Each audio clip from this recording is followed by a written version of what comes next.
Hello, everybody, and welcome to Roll for Damage. Welcome to episode 2 of Sundered, an Arden Quest story. Episode 1 was last week, and it was a doozy. Tonight's episode should be just as doozified. So I'm very excited to bring you all here together. Real quick, before we get going with anything, I want to do just a quick once around. Everyone introduce themselves, where they're from, and who they're playing tonight. For the audience's reference, we are doing a significant time jump forward from last week. So these three small children and the old man will become adults and an older man. Yep. So let's go around and let's start with Mike Farty.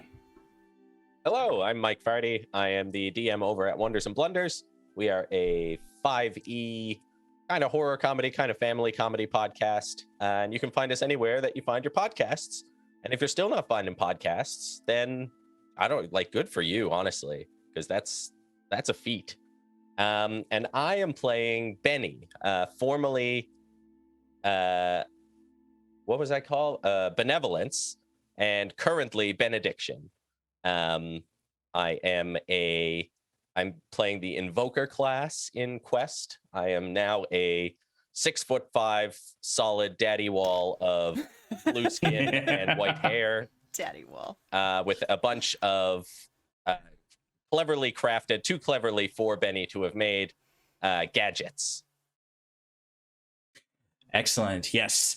Yes, if everyone can give us their roles, because I know they're going to be, they might be slightly different from last time because everyone's leveled up a bit. So they might be multi-class. They might have changed things. So go ahead and let us know what your quest role is for the party. And kind of sticking with the duos from last week, we're going to go over to Shelby. Oh. Hi, my name is Shelby, or Shooby Dibby Doo, and I'm from the confusingly named channel Whistle While You Work. I'm in the middle of a brand shift. I haven't gotten around to change that one over yet, because that's a lot harder than just changing your name. But anyway, I am a regular player over here on Roll for Damage. I play here over on the Scales Above, where I play our problem child, and I'll be playing in a World of Darkness game that starts on, I believe, March 3rd. Where I'll be playing Lyra Anderson, but tonight I will be playing Ro. She is our ranger spy. I'm tired. I'm just tired all the time. I'm always looking after Benny because I kind of feel responsible for him at this point. Try to make sure he doesn't get himself killed. It's a process, and it's a never-ending job. Excellent. And let's move over to Nova. Hi, I'm Nova, and I run Roll for Damage. And yep, that's a DM scale. Look, it's kind of hard because my channel is weird introducing me on my channel. Like, you know, this is your nerd home. It is my nerd home, but like, you know, everyone knows that That's already. Weird. So you can still say it. There might be new viewers. Hi everyone, my name is Nova. I'm usually the DM for the Scales Above. Right now I'm playing Julius in Quest, and I am a fighter man. I'm old and grumpy and training young and naive Sirsha to make sure that she doesn't get herself murderized like her parents. Other than that, we have games coming up on the channel soon on Friday mornings for those in the US. It's a World of Darkness game, which Shoobs said she'd be playing in. Then I have the Monday Night Viking game coming up as well, which will be DM'd by the Doom Donkey. And in a few weeks, Scales Above comes back. We're still in the process of convincing / bribing Mike to come back to that as a murder kitty. Other than that, we are almost finished making the website and getting some merch set up and stuff for that, so keep your eyes out. I'm hoping some of the people here will assist me with a few things. I'm just yeah, we'll get to that after the show though. Anyways, that's me. I'm Julius. I'm grumpy. Go. Hell yeah. Grumpy fighter. And last but never least, it is Saoirse.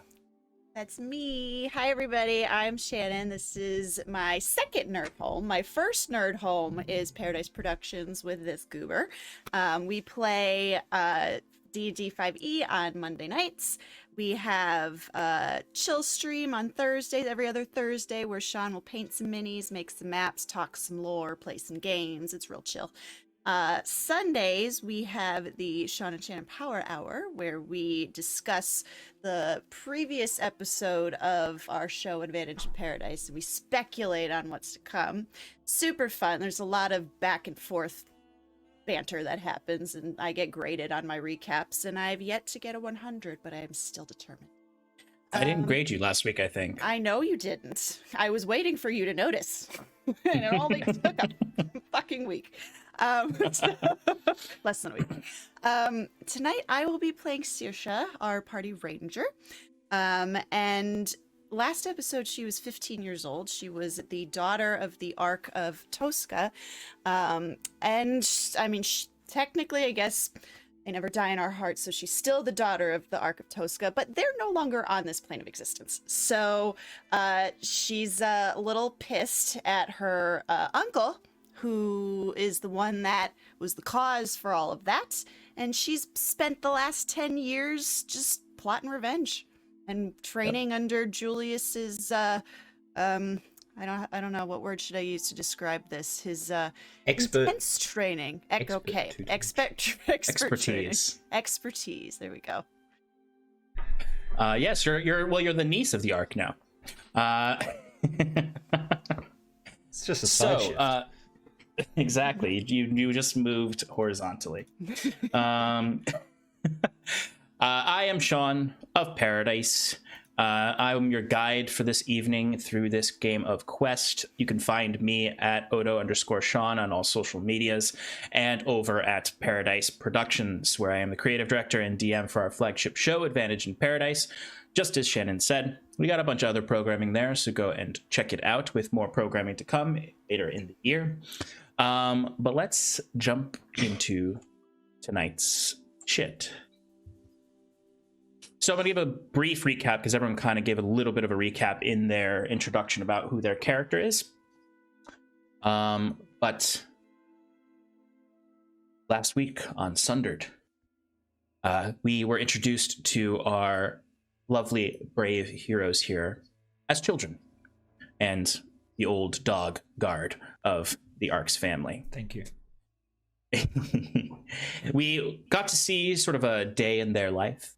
We got to see Benny training for some unknown future destiny while also being bullied by the local school children. And his very boisterous father figure, Leroy. We got to see Ro with her father, Aiden, a brilliant artificer in town who specialized in revigorating old tech that was found in the swamps from the scrappers. His proudest achievement was a working stereo. And we were introduced to him as he was working on a toaster. With a brilliant idea, just not great execution. Exactly.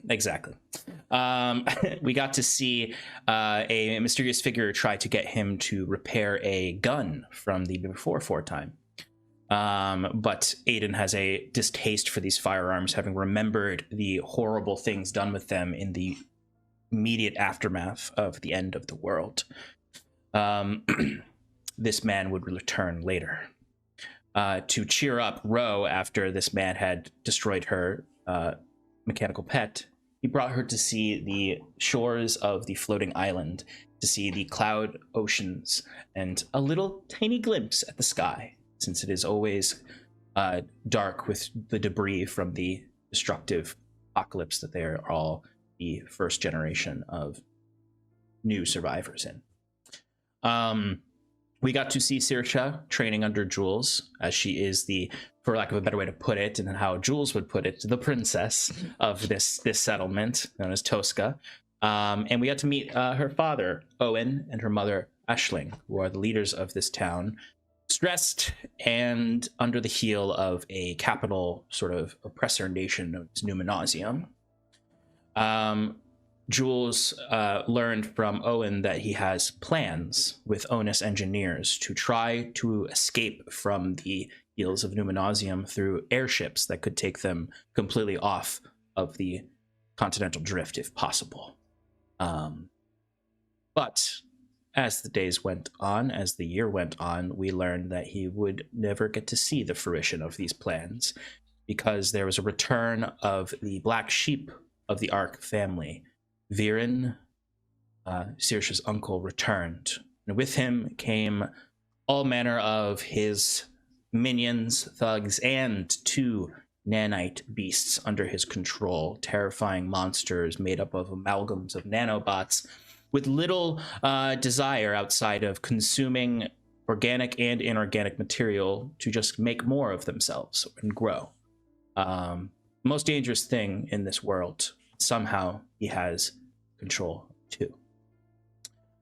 Through some tragedy, the death of Aiden, Ro's father, the assumed death of Leroy, Benny's father figure, and then the death of Owen and Ashling at the hands of Viren, our heroes had to flee Tosca for their own protection as Viren took control of the settlement. So they have fled to their own respective hiding places, and we will see the results of this 10-year gap in a moment. But before we do that, I want to do something that we don't usually see in actual plays, which is a scene where the heroes are not there. We're going to have a very small vignette of the immediate aftermath of them leaving with Viren, the villain. And then we will proceed to introduce where our heroes have been for 10 years. So, Jules has just begged Viren to allow Saoirse and him to flee. Begged for an hour of time, get their belongings, grieve for a moment over the death of Jules's best friends and Saoirse's parents. Viren, out of some remaining respect for his family, acquiesced and gave them their privacy. Viren steps out of the great hall with his minions, with the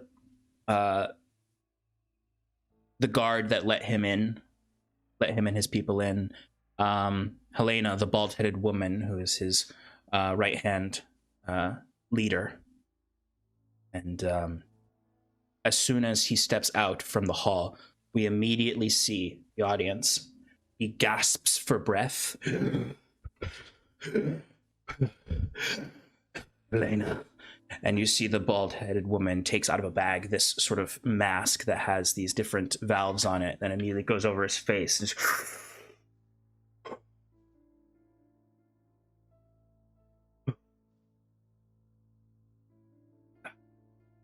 thank you. Never gets easier. Secure the prisoners. Secure the area. You can. Get someone to watch them. See if we can follow where they go. And bring that idiot to me immediately. You see, in the hour that Jules and Saoirse were getting ready, Viren's people start to slowly move through Tosca, simultaneously spreading rumors and tying up their own loose ends after what happened, after this coup. We see a few of the guards of the town, a large portion of them seem to immediately have aligned themselves with Viren. And they drag the plain-faced man up to him. The plain-faced man is someone who threatened both Ro and Benny, and is the supposed murderer of Ro's father right now. Ro bashed his kneecap in with a lead pipe in last episode. And you can see these two guards are dragging him in and throw him before Viren.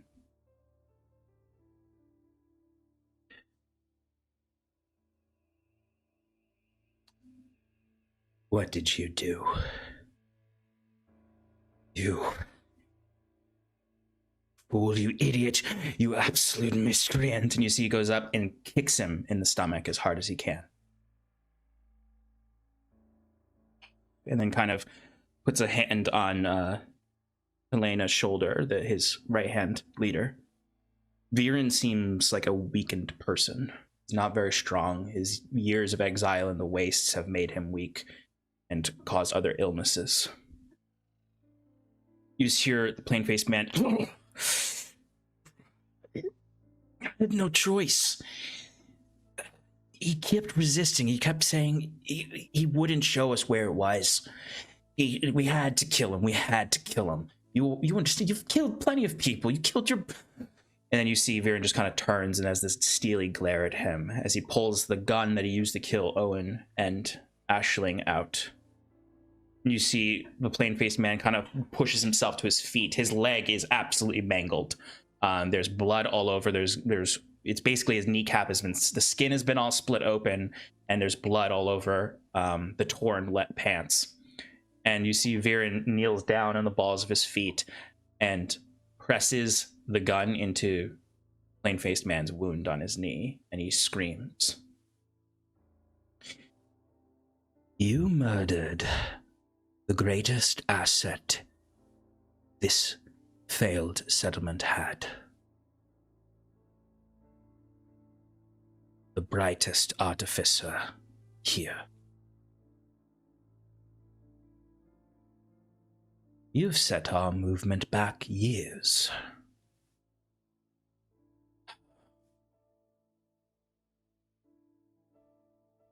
Bring him to get cleaned up. Looks like this leg of yours, you don't have much use for it anymore, I think. And they drag him away. Once Jules and Saoirse are gone, he begins to walk through the house. We see him get to the office of Aisling and Owen as he starts to explore it. We cut forward to later that night. Papers piled all over the place as he's poring over Owen and Aisling's notes. And there's a big chest on the table that he's working on getting open. He opens it up, and inside he finds all of Owen and the engineers' designs, the airships, to flee.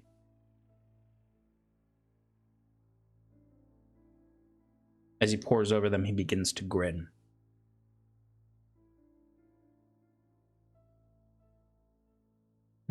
Perhaps there was more fight in you than I thought. The last thing we see is a low, smoldering light in the great hall. As Viren steps in, there are two bodies on the floor under blankets now. Owen and Aisling. And he sits between the two of them, holding the blueprints for the airships.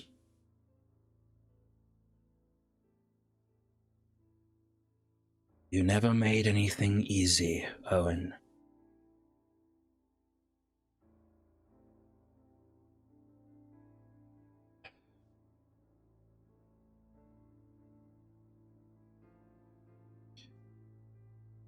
I didn't want it to end this way.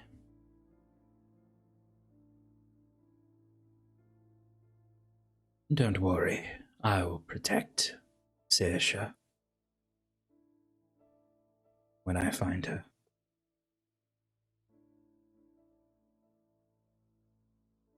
Yes. And then we stay on that scene as we cut forward 10 years later. There's 2 stone block tombs in that exact spot with the likeness of Aisling and Owen on them. Is Viren an older man now? The hair on the top of his head, the slicked back white hair with the black streaks in it, is now completely white.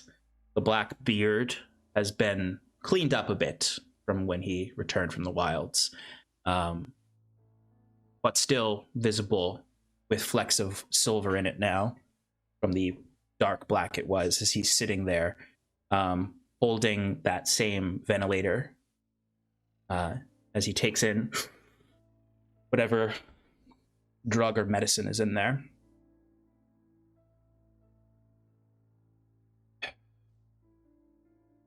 And there's actual light coming into the room that seems to be from the sun. 10 years in the future, the blackened skies begin to settle a bit, and the first rays of sunlight meet the drift. But we're going to move away from Tosca now. Across the wetlands below, across the ruined city, where the scrappers find the best goods, but also the nanite beast stock, all the way to another settlement. Onus.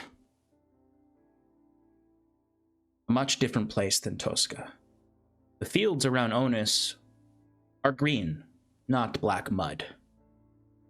The city is held within not aggressive barbed wire walls, but a small valley encircled by mountains and the sea.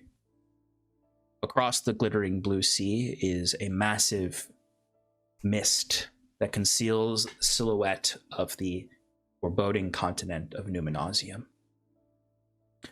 The streets of Onus are covered in greenhouses. Onus is known for being one of the few places that has true agriculture, especially as they have attempted over the last 10 years to become independent of the food provided by Tosca to the rest of the continent through their shepherds. This city is bustling. It feels more like a city as opposed to the settlement survivor nature of Tosca. And we are going to settle into a small back alley garage. Inside we can hear, well, Ro and Benny, you can tell us what we hear inside your safe house. You can go first, Sean, if you'd like. What's Benny doing for us? I think Benny is so Benny is quite different now, wrapped in dark furs. He is sitting on probably just a big pile of scrap, and he has a huge hammer, like almost like a war hammer. On the bottom of it is a familiar glowing yellow stone, which is sort of pulsing like sunlight. And he is kind of twisting the hammer into different configurations, and that light is emitting different things. For a second, it emits a glowing light over his body, and then starts to like shake and raise things up around him. And then he kind of clicks it off and just straps it onto his back and leans back and says, "Ro, what are we doing? Why are we just hiding away? There's nothing to be done, just waiting in the dark like rats in a hole." Where do you think we should go? As Ro looks up from her project table, covered in scrap, It looks like she was trying to scrap together some kind of like makeshift tool. Pretty much everything she's had to make by hand or she's managed to salvage over these last 10 years. Roja's just kind of like wipes her head and there's oil on her hand, so it kind of gets all up in her hair. What do you think we're gonna do? We're two people. But we're two outstanding people. I mean, there's a lot more that we can do. I mean, we've seen two people. We've seen what two people can do, and then what we can do to two people. So what I'm saying is we're closer to 10, 15 people. Not sure. Maybe you're closer to 10 to 15 people, but I'm certainly not. And she just takes this really long swig out of a flask that she's had for years. At this point, and then looks back down at her project table. Besides, we've made it this far without getting found. We've managed to make somewhat of a life here. You can just give up the hero act. That, maybe that might help a little. Try living like a normal person. What is that like? Insufferable. I've never known that. You only knew that for a few years. There is no normal. There's no hero act anymore. I messed that up. Just saying. Sorry, I shouldn't have said rats that in a hole. like that. I'm a big rat. This is a small hole. We can talk about moving. I'm just gonna get some air. Absolutely. And Benny, as you step outside, like you all like you live in like a pretty like that description of a rat's hole is perfect description of how it is. Like even though Onus is like a very beautiful area that has a lot of these open kind of like park areas, and is known for these vast willow trees that they've somehow cultivated that grow all over the space. It's why the valley that the bay of this area is called the Bay of Willows. And it's nice here. Like it's almost like you need to resist kind of just like falling into a complacency here because it is a nice place, but it is still a really densely populated settlement. And while the world is recovering a little bit, it's not entirely.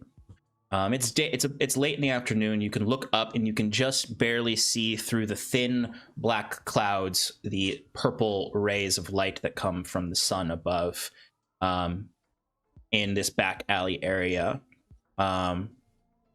The alley is it's usually pretty quiet in this area, but you can usually at the very least see like the neighbor. You can hear the neighbors. You can see some folks wandering here and there. You can see down the alley. You can see the main street where there's a lot of folks, but right now it's very quiet. Yeah, I think Benny just kind of puts his hood up and wraps himself up to try to best. It's impossible to disguise himself. He is huge, and he has deep blue skin, these glowing purple eyes, and he's a big blue boy. He's a big blue boy. And with the hammer tucked under the cloak, just giving him like this huge hunchback, he, I think, probably like Quasimodo's himself up a fire escape onto like the roofs. Hell yeah, I love that. So you can very easily do so and kind of start to take a better look around if you'd like. So no roll required. You can see it pretty well from above as Tosca was, everything was built into previously found buildings and then makeshifted. In Onus, like they've built structures and like tall structures. You can get up and get a pretty good view of the streets below. You can see that they seem to be kind of starting. The streets are busy. There's some kind of festival happening here tonight.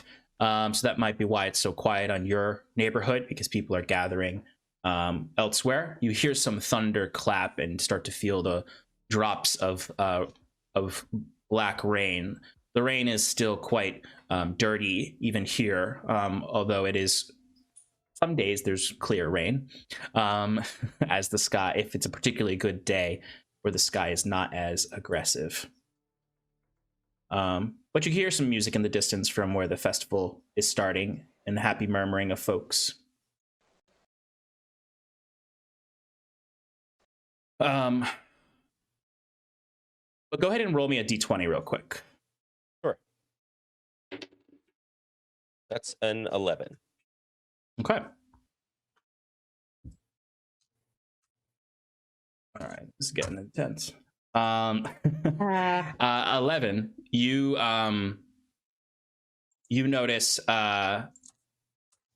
It's playing two different musics. That's why I don't want that. I think my Sirenscape crashed. Mine did Oh, really? too. Yeah, mine did too. I'm just going to apologize to chat for a second as I open it back up. You might have things flash all over the screen. All right, that's fine.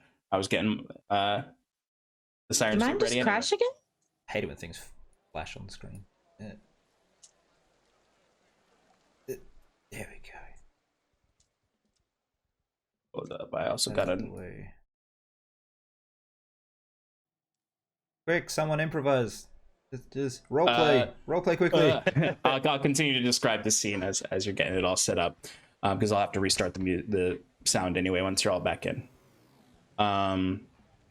So you see that most folks are gathering pretty far away, but you do notice with an 11, you'll notice that there is someone across the street from your alley in the other alleyway that seems to just be watching the alley. Yeah, I think Benny is standing up there and he's kind of looking down over the festival, and he's looking at like families running around, having a nice time, and then just kind of sighs and then goes over to watch the person who's watching our alley. Okay. They are wearing a long rain poncho that kind of conceals most of them. They have a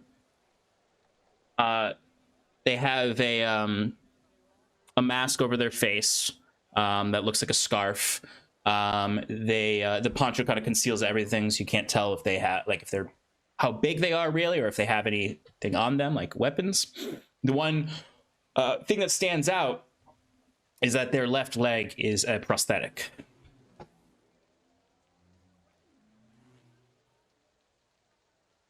Yeah, if they're not like making a move or anything, I think Benny's just gonna kind of sit. I think he very much has the two parts of the city in his mind, where he's in one direction is where all the nice people are and everything good is happening, and then he is destined for the side where there is always some sort of trouble, and that's where he's lingering, waiting for something to happen. Yeah, absolutely. Ro, inside, Benny just left. It's quiet in there now, and all you have is your whiskey and workstation. Yeah, she just, after he walks out, she just takes a long drink and sits back down to work on the scrap. She always gets really tense when it rains. Reminds her a lot of the night in the black rain. And she tries to distract herself as much as possible from it. Okay.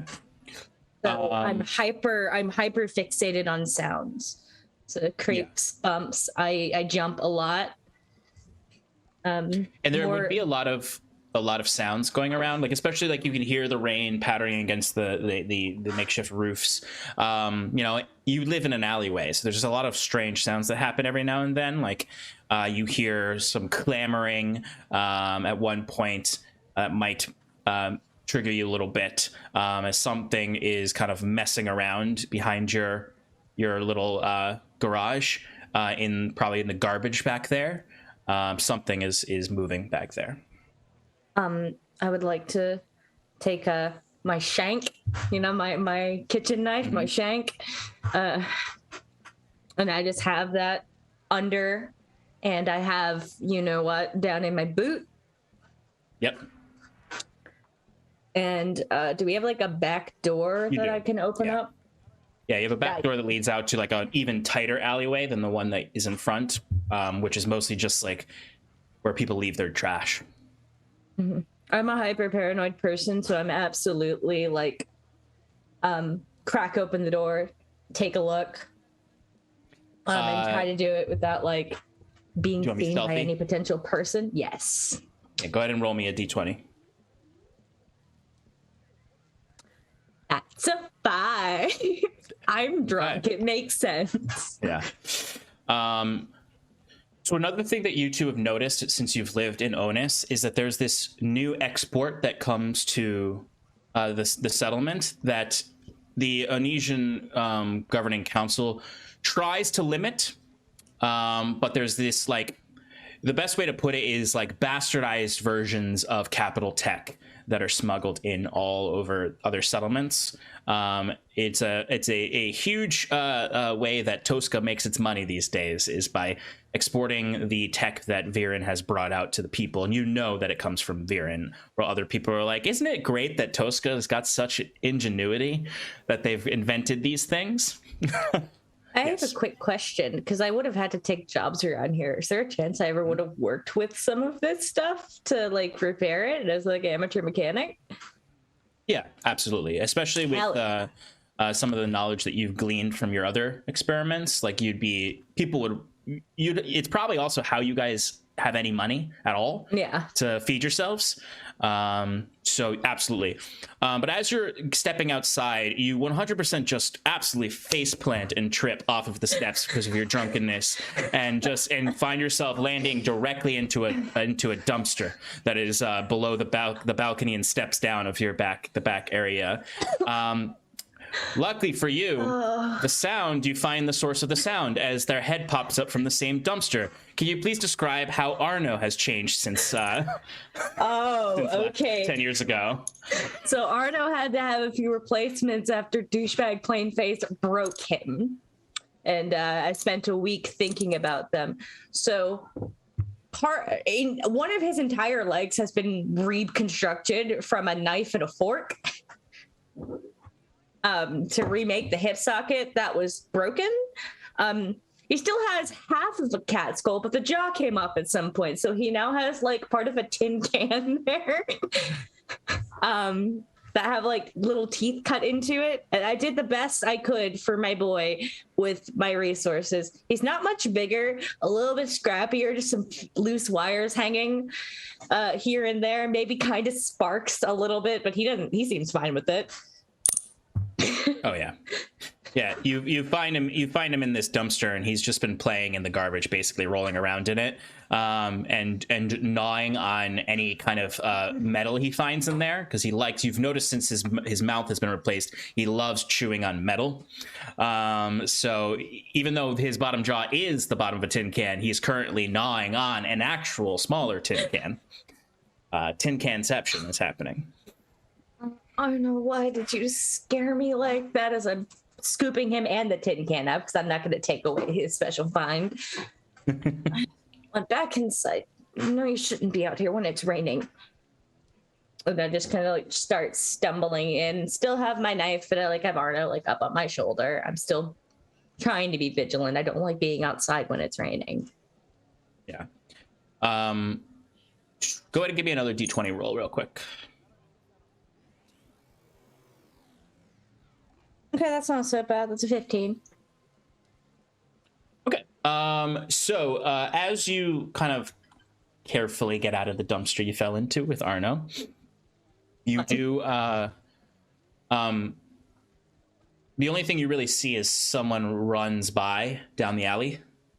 This is like the deep back labyrinthian area of the alleys where people don't really go here unless they're dumping trash in their backyard. Someone does. it's weird that someone just kind of like. And it looked bigger than Benny? It looked. Or it looked smaller than Benny, sorry? Or did it look like Benny? Benny's a big boy. Benny's big. I imagine, no, it does not. They're not as big as Benny. Benny is a very big boy. This looks like someone else. Benny, would I know that you like to sit on the roof? Is that something I would have gleaned while we've been living together? I would say that you know Benny is whenever Benny is getting some air, he is skulking around, waiting to get in a fight. I'd like to start find our way to the roof. Like I don't know. Our ladder. And by the way, Benny, you would have heard Ro completely fall into the dumpster.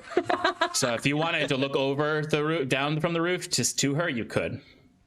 Yeah, I think I think maybe he would just kind of like so over the edge.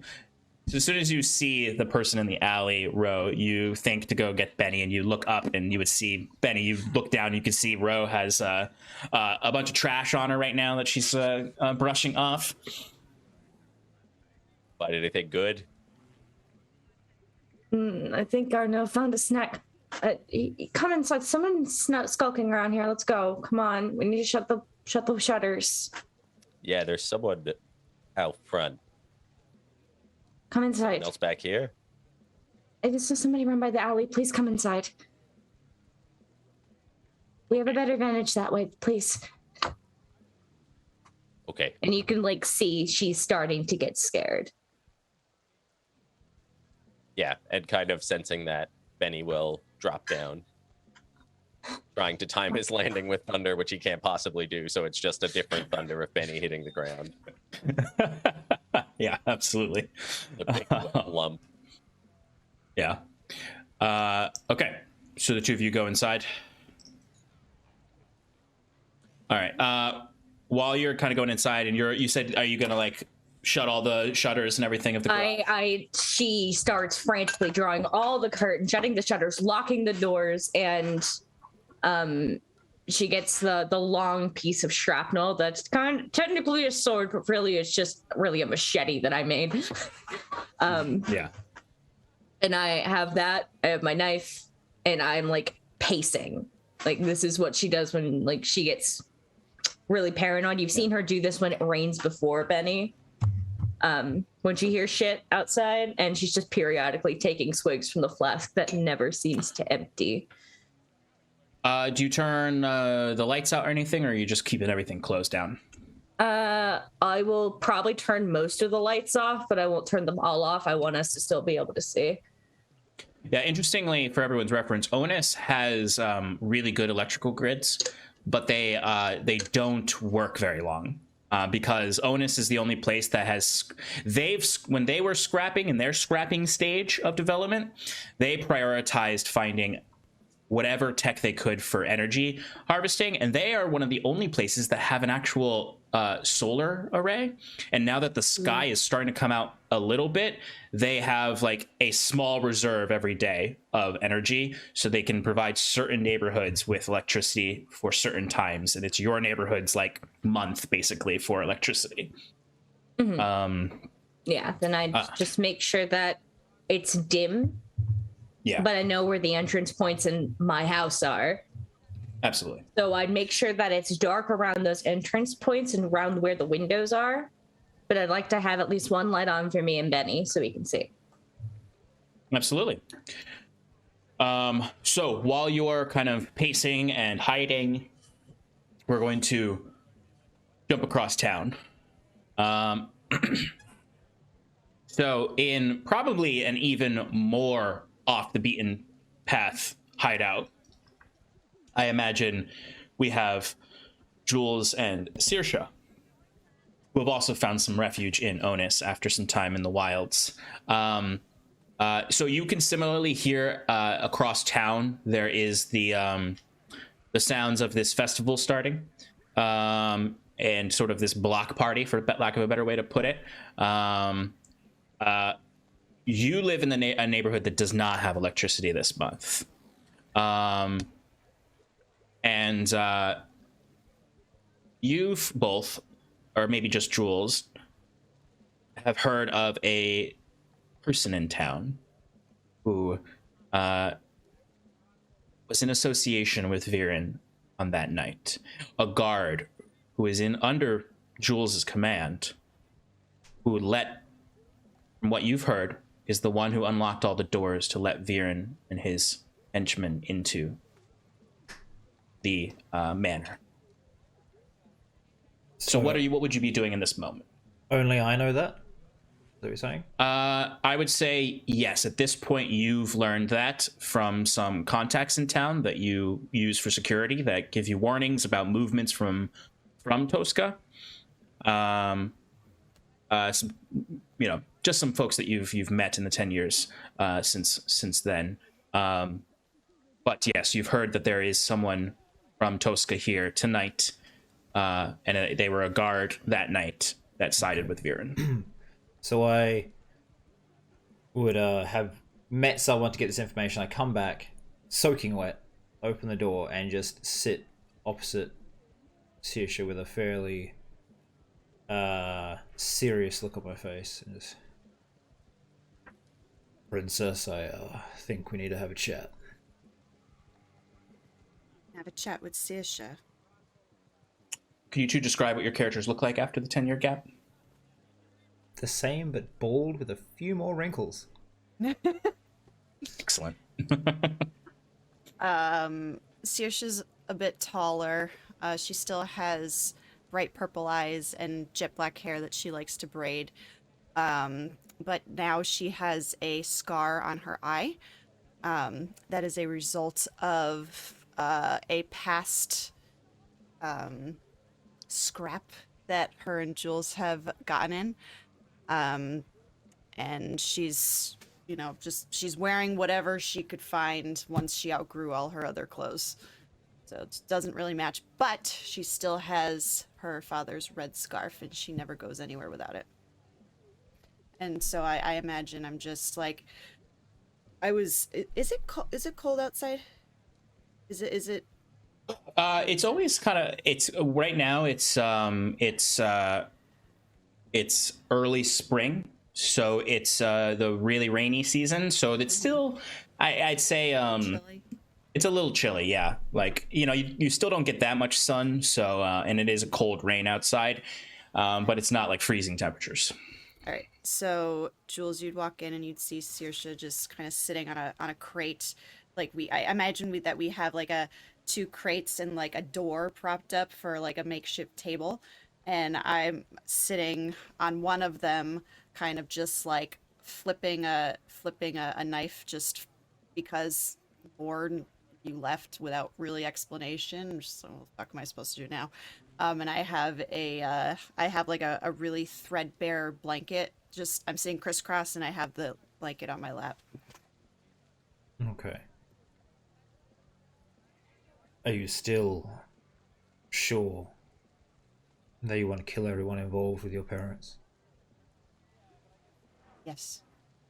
Absolutely. Yes. What did you find out? There's a man in town. A guard that betrayed them. If you're gonna do this, it'll have to be tonight, and you're gonna have to do it right. I can do it. How far? How far is it, Sean? It's in that it's the place where the man is staying is in the lighted district this month. So it's not that far. It's about a I'd say 15-20 minute walk from here, from where you're hiding out, into the next neighborhood across town. Okay. Maybe a quarter of an hour away. Look, this isn't... I know we've been training. Mostly Don't try that's and to talk keep me you... out of this. This is what I've been training for. Remember all those history lessons you dodged? Did you... No, because I dodged them. I was hoping you'd learn from the mistakes of the past. There's an old, ancient saying that war is bad and that it begets more evil than it kills. You doing this doesn't necessarily end that evil. You just take it on and give it to others. This man might have kids that'll come looking for you. His family, his friends, the ones that never did anything. I promised your parents that I'd always help you and keep you safe. So if this is something you want to do, I'm with you. But once it's done, you cannot take it back.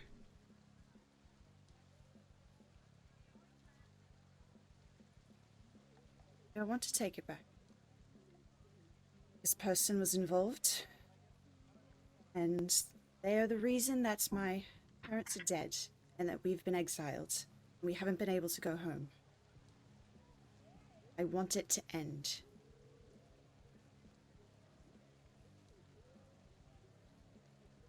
All right. If you're sure, pack your things, be ready, and tell me your plan on hunting down this man. It's the guy with the prosthetic leg is the one we're talking about, right? The guy that broke into Leroy's. It's not actually. Folks? No? Okay. Yeah, that's you don't know about the man with the prosthetic leg here. You just know about a guard who was in the manor that night, let Viren in, let everyone in, opened the gates for the baddies.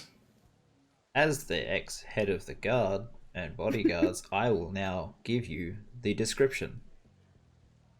He's that guy.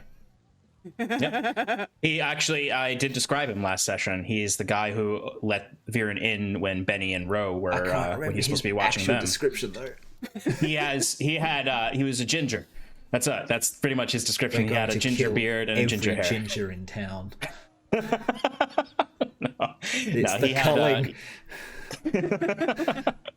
no, you would have known exactly who he was as the head of the guard. He was at the time he was probably in his early 20s. He was one of the newer guards. He probably the most notable features is just like he had this very like small nose, large philtrum, scraggly ginger beard, really pale, almost white blue eyes, and at the time he was basically just a kid, but he and I'll just give you a name. His name was Dylan. Oh, cool. My cousin's name's Dylan. I can now imagine. We're gonna kill your cousin tonight. Thank God for that. He's so annoying. All right. Does he also have red hair? He doesn't. He has brown, but it's in a mullet, and I really wish he just cut it all off. It's horrible. Wow.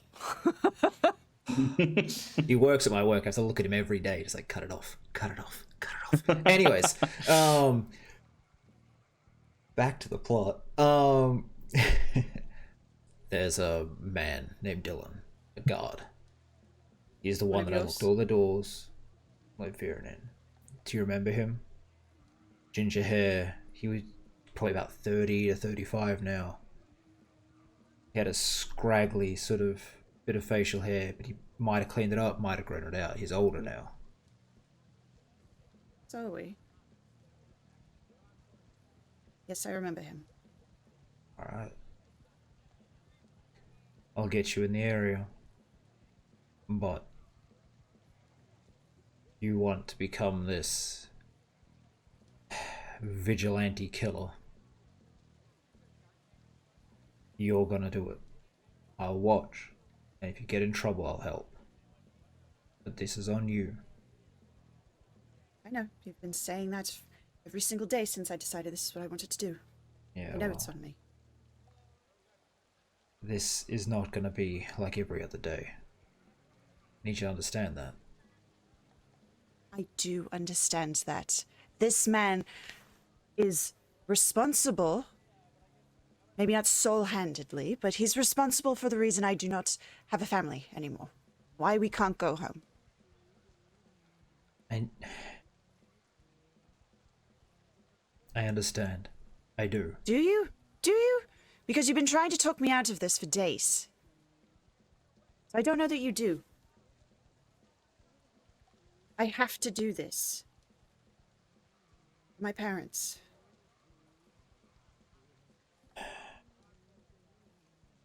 I've been killing people since I was 13 years old. It's not something you do lightly or you rush into with anger. I had to. I was on the streets being hunted by everyone everywhere who just wanted what we had. You don't have to do this. You don't think Viren's looking for us right now? He You don't hasn't think we're found being us hunted? right now. And he's not going to, because we're going to pick off every single one of his henchmen.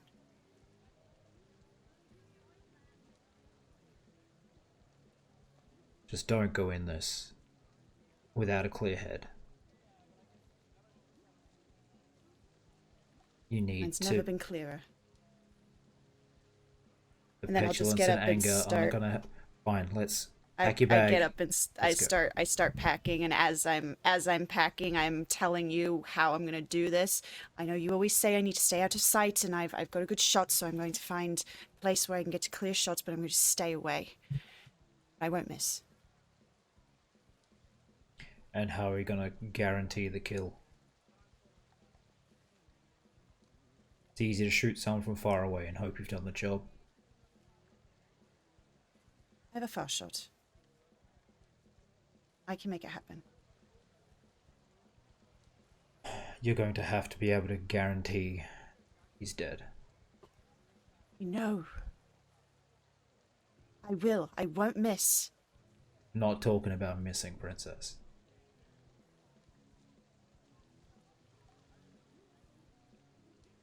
You need to be close enough to make sure he's not breathing, heart's not beating, he's not getting up, and he's not getting help. Can you do that? Once I do that from far away, if he's not getting up, let's move on. Well, when Viren's hunters come from us because you failed, I guess we'll know. And I'll wait for outside. Hell yeah. All right, so your plan then is for Jules to show you the location, the area, and for you to find a spot to fire a mechano arrow through a window to hit him, I mean, if he's, or wait till he's outside or something. yeah, I think my first thought would be, yeah, I can shoot him through a window, and then I'm gonna be like, I'd better wait till he's outside. So I'll find like a good, like, just like maybe a rooftop or something, and just kind of like wait. Okay. Give me a d20 roll.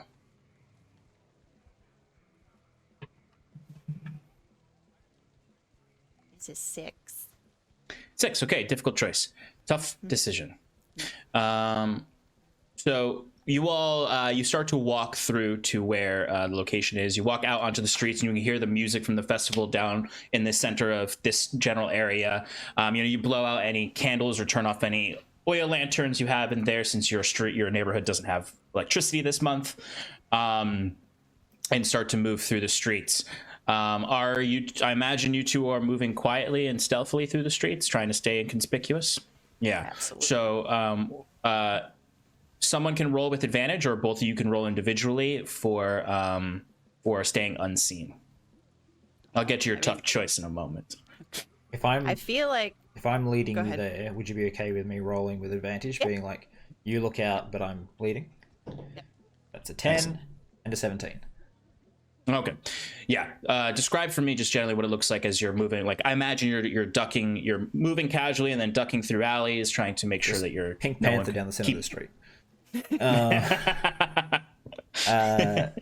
No, yeah, we'll how tall are the buildings here? Because it's like a have these buildings been rebuilt, or are we using like an old town?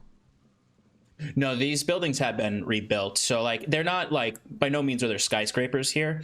The tallest building is probably like 5 stories, but it's kind of a modge podge. It's a little bit like a stone shantytown kind of structure where you have some buildings that have kind of a layered floors and whatnot, and there's a lot of rooftops. Yeah, I'm imagining we can move quite easily across multiple rooftops to get there without being seen, and then we can survey an area and keep going. So I'll be doing that, going from cover to cover. Perfect.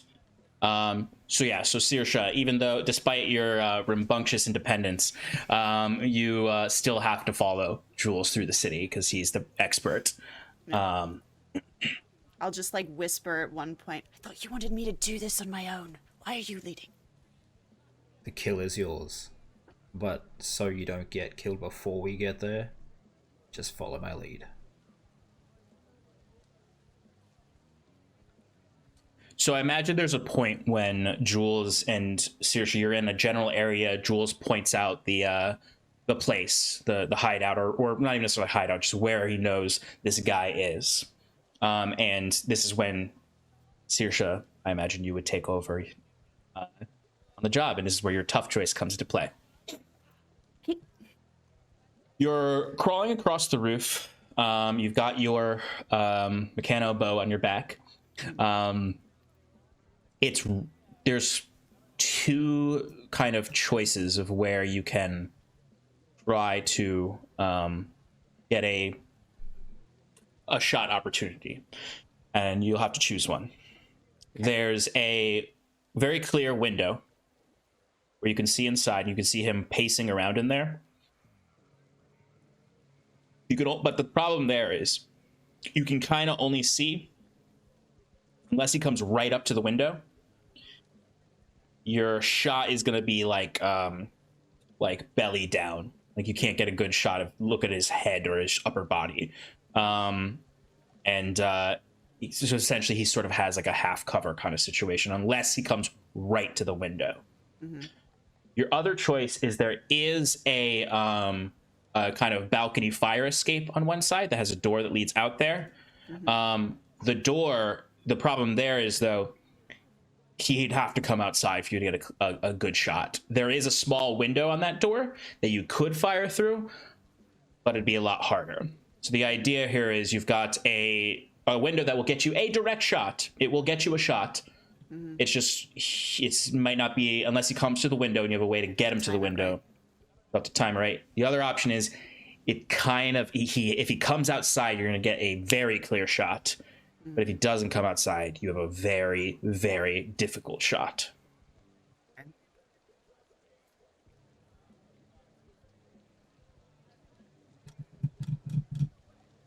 So I imagine I'm lying on this roof and it's pouring rain and it's so wet and it's cold, but I'm just tuning all of that out. I'm focused on the job at hand. This is the first time that I've, gotten close enough this is like the first person that I can do something about. Just gonna throw this out there. I'll be laying, if it's been raining, I'll be laying right next to you under a tarp, trying to keep you warm, because if you've got a bow, you don't want to be shaking as you take that shot. So I'll be doing my best to help her with the elements. Mm-hmm.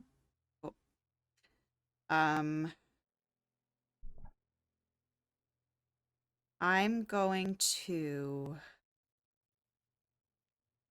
wait for him to come outside on the balcony. Okay. You're choosing the balcony. Choosing the balcony. Yep. How far away are we from the balcony? Are we just like on the opposite rooftop, like 10 meters or something? 20 feet, 30 feet? Yeah, it's not going to be where you're incredibly far away. There might be a kind of 2 alleyways between you and like lower buildings beneath. So probably maybe a little bit more than that distance within range of your bow. But I'd say probably at least 20 to 20 meters at least. You would be able to like quickly get over there if you had to for some reason by parkouring over, basically. Mhm. You're definitely close enough to do that. Okay. All right. So I'll kind of like, I'll look at Jules and just nod. Do you see anyone else in there with him? Anyone at all? He's just pacing in front of a window. I was going to go, going to try and shoot through the window, but I think it's better if I just wait, see if he comes outside. Well, the town's pretty active tonight. And you're not going to be able to get every kill from a safe spot. He's not out here in 10, 15 minutes. We're going up through that door. Understood. Good. So 5 minutes goes by. The rancor of the town starts to come back into your mind at focused state. The rain drops. Music in the distance. 10 minutes goes by.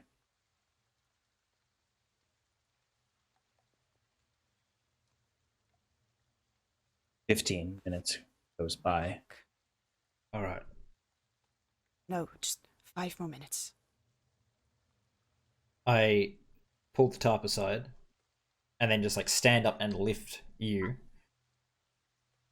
Keep watch on the door. Minutes. Keep watch on the door. What do you think I've been And- doing? Is it just a simple jump, or is it a we're gonna have to like climb down then move up the fire escape? You could, if you jumped down to the next building over, it would be at least somewhat level enough where you could jump. If you want to be quiet, you'd go up the fire escape, but if you could jump to the fire escape from the next building. Okay. I mean, you could I'm- jump through the window too if you wanted to. Yeah, I'm gonna just Is there a way down from this building that looks towards that fire escape? Yeah, you'd have to maybe jump over to the next building over and then climb down from there to get close to it. Is it gonna be quiet though? If you're quiet enough, like the rancor of the city will cover it. It's more. What's more so an issue would be that if he's standing by the window, he'll see you. Okay. I didn't mention this, but do we have any rope? We've been traveling around and doing stuff. I imagine we would have. Yeah, you could something like easily have acquired some rope. that. Alright, can we rappel down the side of this building very quickly without Yes, making too much definitely. noise? But obviously hoping not to be seen. Like she's watching when he turns around, I go down, sort of thing. Yeah, you could definitely do that. And you know, no roll required. You could definitely do that. So you propel down, and you can either be in the alleyway or you can quietly leap to the next building. Which would you prefer? I'm gonna just princess watch the door. I'm gonna climb Shut the down. door. I'm gonna send the fire escape. Once I'm in position, I'll signal you. Then you come across. Okay.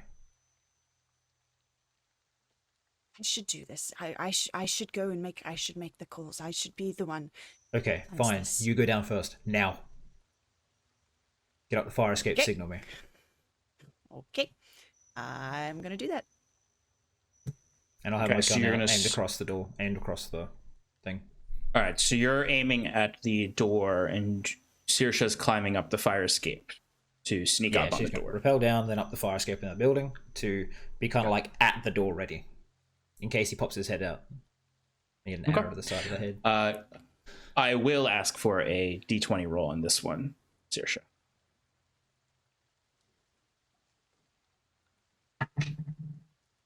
Natural 20. Triumph. Okay. So you are able to, without being noticed at all, best possible outcome, you quietly, step after step, go up the fire escape. the raindrops on the escape itself probably masking your feet, sounds of it. You get up, the door is right there in front of you, or like a few steps ahead of you. You're hidden up against the wall. You look across and you can see Jules, the tarp, and you can see kind of the light flash of his gun aimed towards the door. What do you do? Well, he told me to signal to him, so I'm going to signal to him and just kind of be like, did it. And then, so I'm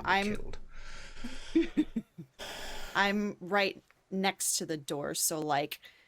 Yeah, so if you could imagine like those like iron fire escape stairs going up, and then there's kind of a slight balcony and more that go up further. Yep. To your right is the door with the small window that leads directly into the apartment. You know he's in. Yeah. And it's like a single bedroom studio area. Well, that's what I'm asking. Is this is going to be like a disadvantaged shot because I'm so close, isn't it? There's no such thing as that in Quest. You know, in reach, like he could try to grab the bow if you're up in front of him. He's ready for it. But He's going to open the door and cop an arrow. It's the thing, like exactly. Yeah. He's not. He has no idea you're there. Yeah. I mean, this is also if he steps out at all. Yeah. You know, unless you're going to do something to get him to step out. Yep. I'm also on my way down now because she signaled. Easy. Yeah, you could definitely do that.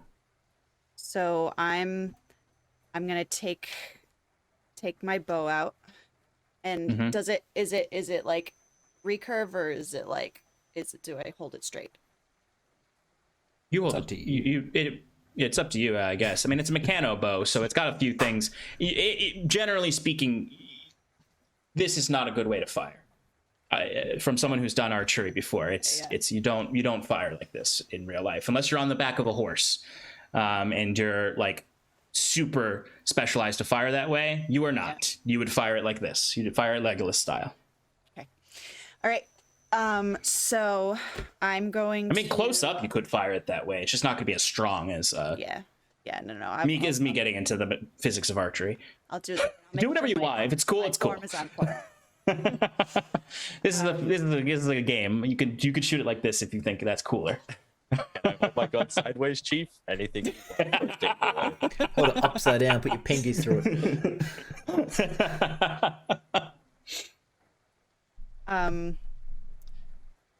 All right. So I'm gonna to knock a mechano arrow, and not an explosive one, just a regular one. Okay. And I'm gonna have another one directly like at the ready. Like, actually, no. You know what I'm gonna do? I'm gonna have one knocked. I'm gonna have another one between my teeth, so I can immediately just like load it. Cool. And I'm going to stop laughing at me. I'm going to reach into my pocket and pull out like just a random piece of scrap that I have. And I'm not waiting for him anymore because I'm in the zone. So I'm going to throw toss the piece of scrap against the door and then immediately. Okay. Okay.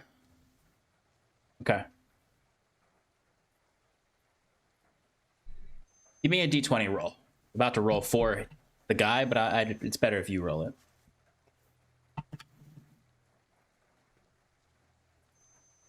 Two. Okay. So you throw the scrap. Are you throwing it to like hit the balcony so it kind of looks? I was going to hit the door so that he heard a noise. Like pebble at the window kind of thing? Pebble at the window kind of thing? Yeah. Okay, cool. Pressed against the wall, you don't really see anything because you're too like this. Now that you're holding it like this, I'm imagining that you have to have like the arrow like in your teeth, like sticking out like a cigarette. That's what I was laughing at, by the way. So it doesn't get in the way of your anchor point. Yeah. So, you can't see this. All you hear is the door locks.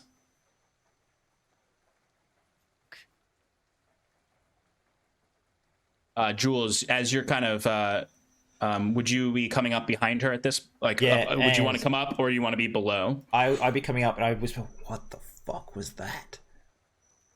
And I just shake my head, like glaring at you.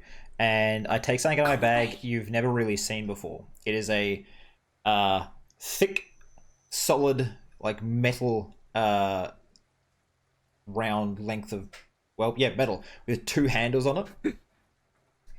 And I just sort of, would I have heard the click of the door? If you were coming up, you would have, yeah, you would have heard that. So I've ducked under the window so it can't be seen, and then I mouth on the count of 3. You in first. To bash the door in. And 1, I don't want your 2, help. I can do this. 3. Oh. And I swing the battering ram, because that's the magic item I got as well, and just fucking smash the door down. Just shatter the lock really fucking loud. Yeah. And then as you go in, I just say "with you," and I pull out the pistol and I'm following you. Can I like try and just like push you out of the way? It's like, this is my kill. Out of the way. If you, I mean, you'd run the risk of pushing him off of the balcony. I don't care. You also run the risk of getting shot if I got a gun in my hands. So let's just move. I'm gonna say no in that moment. He bashes the door in. It opens up. The door goes flying off its hinges into the room. All right. I like, as soon as there like dust and shit, like as soon as that clears, like I want. Yeah, there'd be some dust. A little bit. As soon as I get an outline of a person, I'm shooting. I'm firing. You have literally 1 second to do this, as something else is going to all I happen need. as soon as the door falls in. Go ahead and give me a d20 roll. Can I use Valiant Soliloquy to give her a reroll? It's 2 extra Absolutely. points. Thank God. So I got a 6 again. Instead of doing one right now because it's more than a second, can I say all the lead up to this moment of getting her on the right track has given her? Yeah, cool. 100%. So you get a reroll on the first roll you did after I said that, which would be now. Still 6. Can you Okay, not waste tough my action choice. points? Tough decision. I'm familiar. You you hit him in the shoulder, but you take the full blast of the tripwire that was behind the door, or you give up on the shot, don't get a chance to hit him, and only take half the damage of the tripwire, and don't get blown off of the balcony.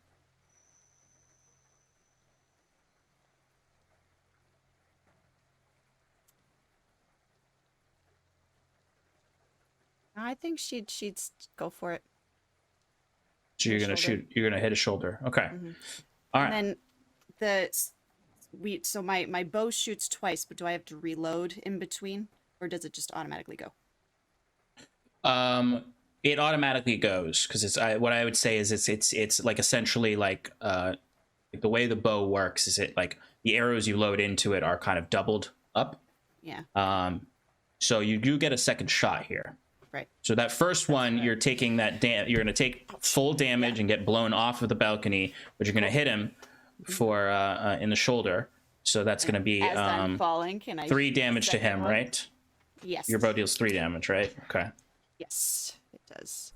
Can I try catch her so she doesn't get blowed off? Oh, you're going to potentially get blown off also. Yeah, but I'd like to not do that. You can give me a d20 roll for that. Finish. What was the second roll? 14. Okay, so that one will hit. So you dealt 6 damage to him total. Okay. Nova, what was your d20 roll? So I have something called. Okay, I'll roll my d20 to catch myself, I guess, first, and then focus on the Shannon thing. Yeah. So 12. Okay, so you're able to hold on to the basically the side of the fire escape so that you don't get blown into the alleyway. You are still going to take the damage from it, so you're going to take 5 points of fire damage. Yep. Can I, because I have something called Bond, where I choose a member of your party to form a special partnership with. That's the princess. They must want to form the bond with you. Too bad. You may only bond with one party member at a time, and the bond cannot be broken until the partner dies or abandons the party. I may use intercept for no AP to defend your partner from the attack. Can I try to, if not defend her, because obviously it's an explosion, a door, can I at least like body block her from falling off the ledge? Yes, I'll allow you to do that for sure with that ability. Definitely. Cool. So, Saoirse, you're going to also take that 5 points of fiery explosion damage. Explosion damage. Yeah. Yeah. Okay. I have a question, Mr. Guide. Would you allow me to retroactively use an action point for my second shot for far shot? As I'm falling, I sharpen my senses to make a ranged attack on a faraway target. Or is it too close? So you're not falling because Jules catches you and keeps you from getting blown off the balcony. Okay. And but there is this general explosion that happened, and I clicked on an explosion button on Sirenscape, and it didn't do anything. So imagine a big explodey sound comes right now as it just and like dust and shit shoots out, basically you get that first shot off, and then the explosion hits you as you release that second shot. So you see the arrow hits him in the shoulder and he kind of falls backwards, and then you see the second arrow hits him in the chest again, 2 arrows into him, and then you can't really see because the dust shoots up so much, and like the explosion shoots into the room also. Like he like his hidey hole is also going to be destroyed by this. But before we resolve this, we're going to cut back to Benny and Ro. Yeah, I thought you might. Been a while. Good luck. So Benny and Ro, you're pacing in your I think more specifically Ro is pacing. I don't know if Benny is the type to pace. Yes, Benny that's is right. watching Ro pace and just being like, it's probably just a bunch of scrappers who want to use the can opener. It's as you say that you would then hear kind of the actual direct commotion on your home. You hear someone's on the roof, and someone is messing with your front door. There are 2 people directly on the garage. Can I hear any voices? They're not speaking. It's mostly they're messing with stuff and trying, you could presume, try to find a way in. Where do I know the obvious entry points are? I'm a paranoid woman. Yes, you have your front. There's 2 entrances in the front. There's a door, and then there's an actual like a garage door that can be opened up. It's one of those ones that you fold up. Yeah. And then you have your back door, and then you have very small like cellar-like windows. Like there's 2 of them. One that faces the back alley, and then one that faces kind of this non-existent side alley that you can't really even, like, a person would have to squeeze through. So like that one they're not getting into, but the others they'd also have to squeeze into the other cellar window because it is pretty tight and they'd be immediately vulnerable to you, so they probably don't want to go with that option. But your door and garage doors, those don't have any windows on them. I'd like to make sure my back is towards the wall I know that they can't come in, so that side alley wall, just so I know I'm not don't have my back to a vulnerable spot. And I kind of want to encourage Benny to stay away from the entrances, just in case they do get in, we can get a jump on them. It's probably not the first time I've acted this freaked out, but I think this is the first time maybe we've heard somebody come up on our roof. We've probably absolutely heard somebody try to pickpocket our lock before. Oh yeah, in this part of town, for sure. Yeah, like we've absolutely probably heard a break-in before, but like somebody on the roof, that's a little to me. Definitely. Benny, what are you doing during this time? Benny, seeing Ro getting uncomfortable, this starts to irritate him. And somebody up on the roof, he just kind of like motions up there, like, that was just, could have saved me a load of time. Just up there. And then makes his way over to the front door. And he's like, I'll take care of him. No, Benny, please don't go outside. I'm going to throw up the front door. Okay, excellent. Okay. All right, so Benny, as soon as is there a sound like there is someone right on the other side of the door? Yes, I would say there is. I'm just gonna unlock it and kick it open. Oh, okay. So you're gonna. I like how you do. I see what you mean. All right. So go ahead and give me an attack roll, basically. That's a 16. Excellent. So yeah, Benny, you kick this door right off its hinges, and it goes into the person immediately, dealing, I'm going to say, 2 points of damage to them. As you see, this door immediately hits into and knocks the person into the alleyway. As you can see, it's the man with the prosthetic leg gets bashed out into the alleyway. It's at this exact moment that, Ro, you see this, and Benny, you kind of like, maybe, I don't know, maybe you're satisfied that you're getting the jump on this guy. There, you hear kind of a cracking noise up above you. As then you can just see sort of this burst as a hole is blown in the ceiling. And you can see the black rain starts coming in as this hole has the kind of like same glittering light of the orange light on the side of Viren's gun that he had, as it just sort of collapses in. The guy in the street is not getting up right now. You notice, Benny, as you would turn around and see this, Ro, you would also see this. No one has jumped in yet, but that explosion has happened. What do you do? Is there anything behind me I can duck behind to give myself some cover? If I think they've got projectiles, I want cover. I mean, you could toss one of your like steel could I get cots behind over a box? and I mean, like a cardboard box. No, I'll like flip one of our beds over. No, and, that's like, what I'm saying. You have these steel cots you sleep on that you can easily pull the bedding off and push that over and get behind it for sure. You could definitely do that. And I want to. I'm not pulling anything out, but I want to put my hand on my left boot where my secret is. Absolutely. And just make sure that it is. Like take the top, like you know how holsters have that little top that snaps so that it stays secure. I unsnap that and I'm ready to pull it if I need to. Oh God, I'm not in focus. Hello. Excellent, Benny. What are you doing? Benny was like in the middle of picking up the door and kind of jokingly being like, "Oh boy, this thing's open so fast." It's that's my. And then the wall or ceiling explodes behind him, and he's like, "Oh my God, what? Stay there." And then he picks up the door like a shield and takes out his hammer and then is just going to jump, and this sort of rickety, terrible looking jetpack, which just has one of these crystals jammed into the back of it on his back, ignites and launches him back up onto the roof. Hell yeah, I love it.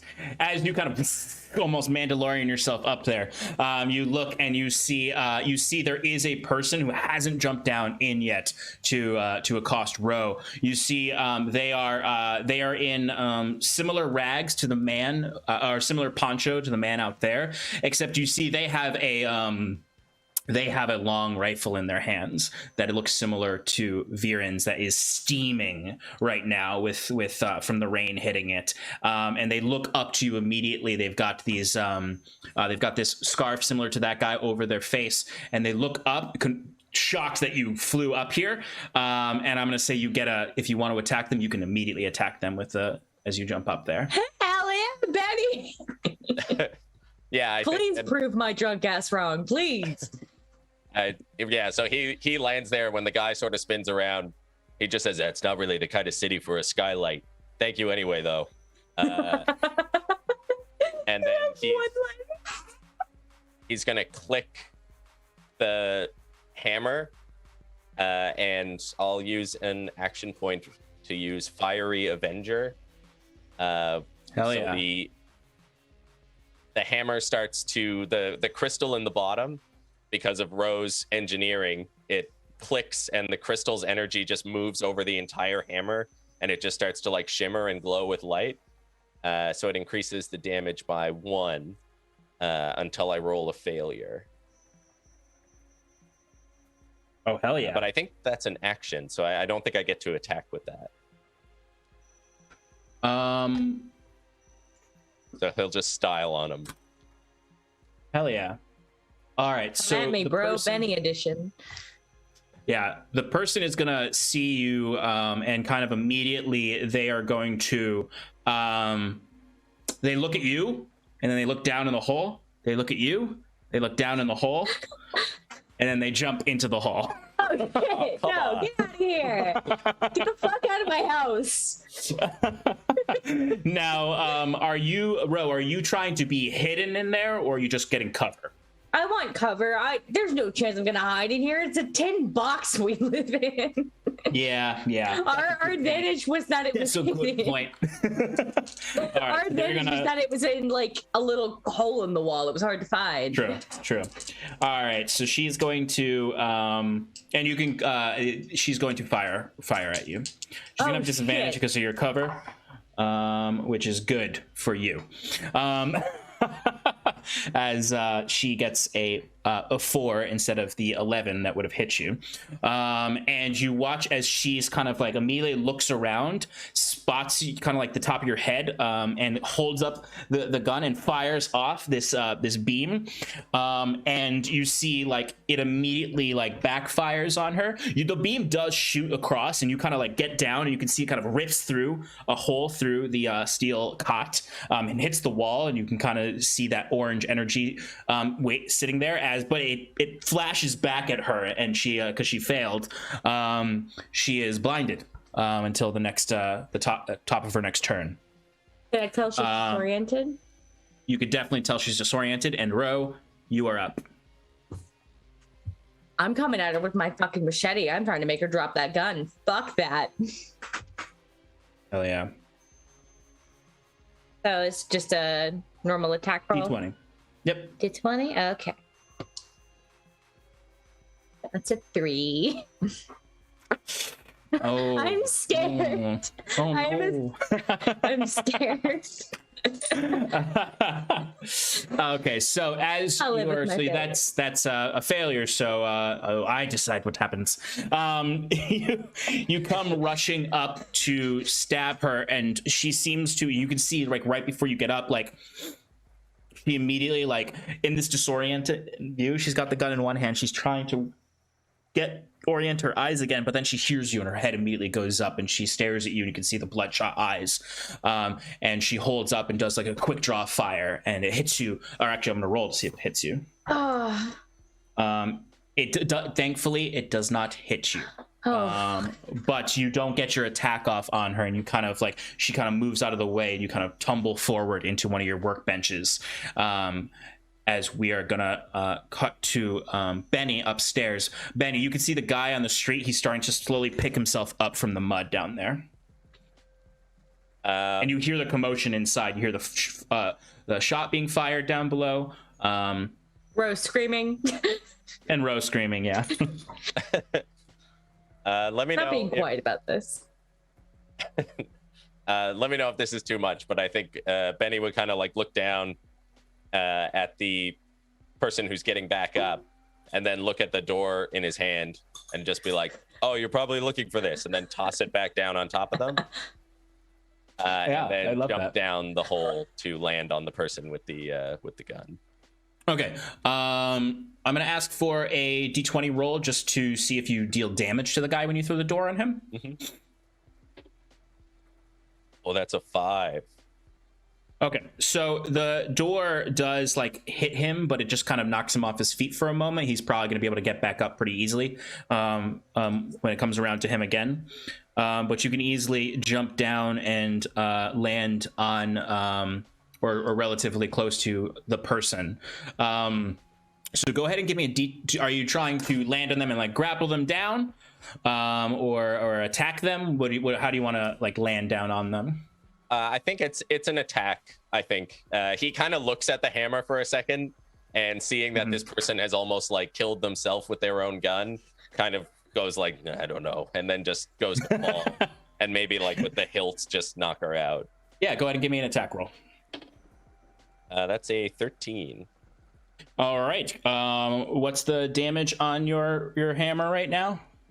So it would be 3 with the Avenger. Oh yeah.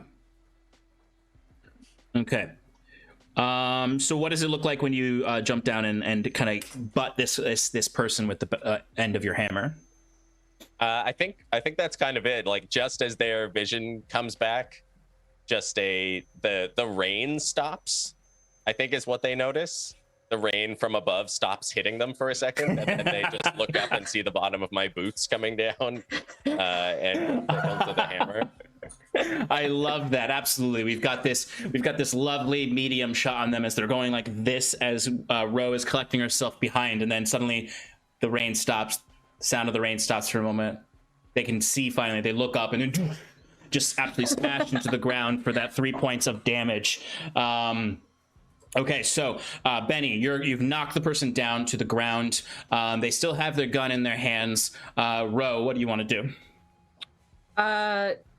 Dude in the street. How close am I to him? You'd have to run out just so that you can like see, because right now you're kind of kitty cornered in the room. But if you were to go and look, he's not that far. You could easily get to him in this round. I want to do that. Benny looks like he's playing with the ranged person, and frankly, I think Benny has a better chance of taking that dude out than I do. Yeah, absolutely. So yeah, you can easily go out there. Do you want to attack them with the machete while they're down on the ground?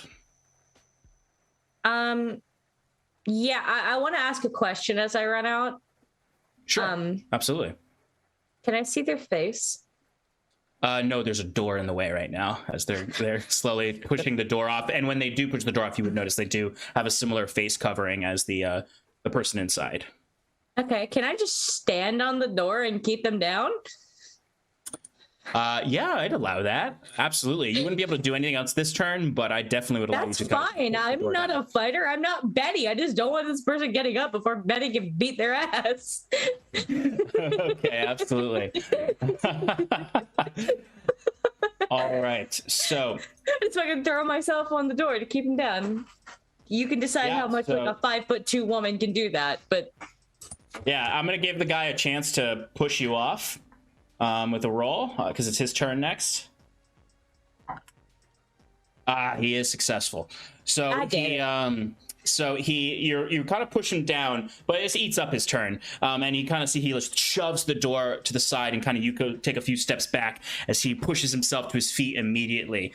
And you see he pulls out a smaller version of the rifle that she has and points it at you. And just is kind of like, I imagine you both are kind of doing that, like walking around in a circle thing as he's pointing this at you. You could hear heavy breathing underneath. Back inside, it's the other assassin's turn, and they're going to go for an attack on Benny. They have a tough choice. So they are going to they're going to get their attack off on you, but it's going to deal half damage, and it's going to break their gun for now. It's going to disable the gun for the rest of the fight. So Benny, you see they kind of like they're on the ground, and they hold up the rifle as you look down at them, and a fire goes off, and you feel it hits you in the shoulder, and you feel intense burning pain on your shoulder, like a serious like second degree burn that is just melting away your skin on your shoulder. As you see the gun, a bunch of steam shoots out of it, and she just immediately drops it as her hand is also burned from that. You are going to take 3 points of damage, and she's going to take a little bit of damage too. But you see she immediately stands up and starts to back away from you, as she doesn't have anything else she could do in this turn, but she is eyeing the hole in the ceiling. You can see her eyes darting up to the hole and back to you. Benny, you're up. Yeah, he takes that hit and visibly winces, and then his eyes open again, and he sees that the like steaming gun on the ground, and he kind of looks down at it, and then looks back at her and just goes, "Uh-oh." And he's just going to walk up with the hammer, and I think he's just going to take the top of it and push her against the wall. What are you doing here? You see she's, as you push her up against the wall, she kind of looks to you, and then to the door and back up to the hole and down to her gun, and says, "I think you know why we're here, Benny." Oh, you know my name, so I don't have to do the whole speech. No, we know exactly who you and Ro are.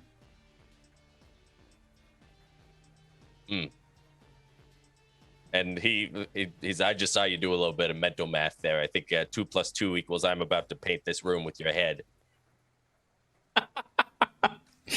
And you can't see her smile, but you can see, like, from her eyes, like, there's, you can see she does smirk at you as you do that. Go ahead and go for an attack. Okay. That's a 12. That will hit. Okay. And so with the magic you put into the hammer, that is just 1 point increase, or is it an increase every single time you successfully use it? It's just a 1 point increase. Okay. All right. So how much damage is that? It's 3? 3 damage, yeah. Okay. That is... Oof. Yeah, you hit her with this hammer and it knocks her across the room. And you see she's like, absolutely, you can see blood coming through on the poncho, and it's kind of it's slick with the rain that's on her. It's mixing with the black rain all over her clothes. As she grasps at her side, you've definitely cracked some ribs and probably caused some internal bleeding on her as she sort of crouches down and looks up at you, and you can see, like, she pulls the mask down, and she's got this kind of olive skin color. She's got you can see green eyes, you can see strands of black hair coming from under. She has the same kind of, like, very fine detailed white tattoos on her face as the bald-headed woman did. It's not the same woman. That woman had darker skin, but she spits a mouthful of blood out on the floor in front of you. As you can see, it now kind of, like, covers her face, and her as blood drips from her cheek, and she just smiles back at you as you've nearly killed her. And I think Benny is just kind of walking casually towards her, and just saying, "Whoever you think you know, you don't know him anymore. I don't take any pleasure in this. Why don't you take your stupid toys and go back where you came from, and don't ever show your face here again?" I suppose we didn't know what we would find. You're all grown up. And you see she, from her wrist, kind of shoots out a little grappling hook towards her gun and pulls it up to her, and she darts out the door. And immediately you can hear that grappling hook goes and shoots up again, and she pulls herself up. Ro, you see the guy outside with you sees this, and as he's looking up, he looks back down at you. You look at him, and then you all hear an explosion a couple blocks away. A loud ear-cracking explosion a couple blocks away. As you can see, kind of through a few buildings, you can just see dust shoot out from some balcony, and that's where we're going to take a break. Holy shit. Okay. I wonder what happened there. Julius. What? I think that lady grappling hooked up in the air and went off like a firework. Yeah. Oh, that's it. she just exploded. Yeah, Benny's hammer actually just implants a quick mine on the side of them when he hits them with it. Yeah. That would be the best holy hammer shit. ever. All right, we'll let it break, Right. and we'll be back in what, like 5 minutes? 5 minutes. All right, see you soon, guys. Wave, everyone. Sean, there we go. Welcome back, everybody, to Roll for Damage and episode 2 of Sundered, an Arden Quest story, Legacy. Our heroes have just done some parallel action here, where Saoirse and Jules have infiltrated the hideout of a guard who betrayed Saoirse's parents, although they tripped a tripwire, causing a massive explosion. They took a big brunt of damage, but they survived. Saoirse did get 2 shots off on the guard inside. A couple blocks over in a very tight alleyway, Ro and Benny have been fighting off 2 basically bounty hunters who've come for them from Viren. Benny was able to almost mortally wound one of them, while Ro is outside in somewhat of a standoff with the other one, as they all hear kaboom, a big explosion. As their ears are ringing, or at least Saoirse and Jules' ears are ringing, Ro, you said you wanted to do something real quick outside as this happens with the masked man outside. I want to do this, and I want to do this as hidden from Benny as possible. I imagine Benny's pretty occupied, so I just want to make sure he's not going to see this. But I just got shot at, so I think this is a perfectly reasonable time to want to pull my ace in the hole. Hell yeah. So this is going to be really awesome because it's kind of like a Western shoot-off in the alley in the rain. So can you describe what you pull out? As he pushed the door off and I went rolling, I land on my feet. My hand goes into my boot, where you could not see I had what looks like a firearm hidden. And I cock it back, and it starts to glow in the chamber. And there is a spicy, warm smell in the air as this really I was thinking cinnamon. She's got cinnamon and bullets. as this really scrapped together, like this thing probably looks like it's about to fall apart. Like it's got like 2 screws that hold it together, and that's about it. But I cock it back knowing full well this thing's volatile as shit, and I pointed at this guy. I don't do anything yet, but I pointed. I haven't done much to the firearm. This is the firearm I acquired from the guy who I think killed my dad. I have not done much to change it, except probably just scratch some shit onto it. Absolutely. All right. So this explosion happens, and maybe I don't know, you might hold Steely, but he kind of goes like this and looks over. He sees his companion flee up their grappling hook. And he just is looking at you, and he's taking a few steps where you back. are. Don't move, or I'll shoot.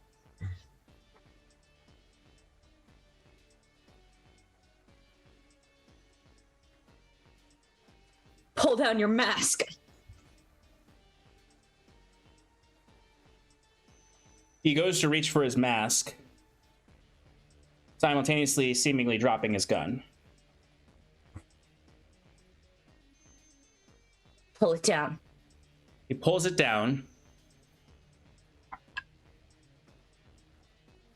and you see the plain-faced man, a little older, gray in the because he always had kind of this 5 o'clock rough shadow there. They all looked a bit scrappy, all the people that came with Viren, because they kind of lived in the wilds. He looks a little bit, for lack of a better way to put it, chubbier. He's eaten well back in Tosca, and you can see that leg down. They cut off his leg after you smashed the kneecap. Probably didn't have to cut it off. It was a bit of a punishment from Viren. They probably could have fixed it. And as he smirks at you, or rolled for it, he fires his gun at your knee. Oh shit! And rolled an 18. Gone. Oh No! fuck! So you are gonna take because this is smaller than her gun, so it doesn't deal as much damage. Or her gun, if on a hit, her gun dealt 6 damage. So you are gonna take 4 points of damage as you feel a similar blast into your kneecap, and you fall down. You can choose to shoot. I was going to ask if I could reflex shoot, like Absolutely. he fired, I fired as a response. I was definitely had my 100%. fingers on the trigger. Yeah, I'll let you do that, and you'll like pull the trigger as soon as you hear it, so it'll be before you actually get hit, so you don't have disadvantage as you're falling. So go ahead. Yay, thank you. Very generous. 16? That will hit. Nice. Okay. And I So believe your it gun does 4 deals points of damage. 4 damage. Yes. So you see, it kind of is this showdown where he kind of got not the jump on you so much as he got his shot off first. So he fires, it hits you in the leg. We could decide off screen how much damage you want that to actually do to you as a character. All you know right now is you got hit in the leg. It could be we could totally go down the road of like you get I a think similar. you know which way I want to go with this, but we'll work with but I it. want to give you the choice so that it's not like you're automatically messed up by it. But you get hit in the leg. You feel that intense, horrible burning pain as it basically, depending on where we go with this, it like vaporizes part of your in the insides of your leg as it moves through. Your gun fires off the air. Smells like a bakery in here. As a beam of solar energy from the heart core of your firearm shoots off and it hits him, and you can see it just hits him and it burns away a significant portion of his it shoots through his shoulder out through the back of him, and you can see massive amounts of steam coming off of his shoulder. Do you want to use your charges on it? Yeah, I wanted to know about the. Yeah, I want to use a charge. You want to Fuck overcharge this guy. it? He Okay. killed my dad. Fuck this guy. Yeah. Okay. I've just been pretty badly wounded. I don't have much left to lose at this point. Okay, so we can see if you get we can see how, because that'll overcharge that shot, I'll say. So go ahead and roll a d20. This is very risky. You could hurt yourself. Oh, I know. But it's either I kill Off this of guy your or janky Benny. magic gun. Exactly. I'm thinking it's either me or Benny at this point. All right, so you spend 4 AP. Go ahead and roll. Okay. That's a 10. 10. So you are going to then take 4 points of damage as the gun. Or wait, no, sorry, that's a tough choice. You can take the normal damage of the weapon, or you'll be blinded in this moment. You'll recover from it, but you'll be blinded. For the mechanics of combat, you're blinded for a round.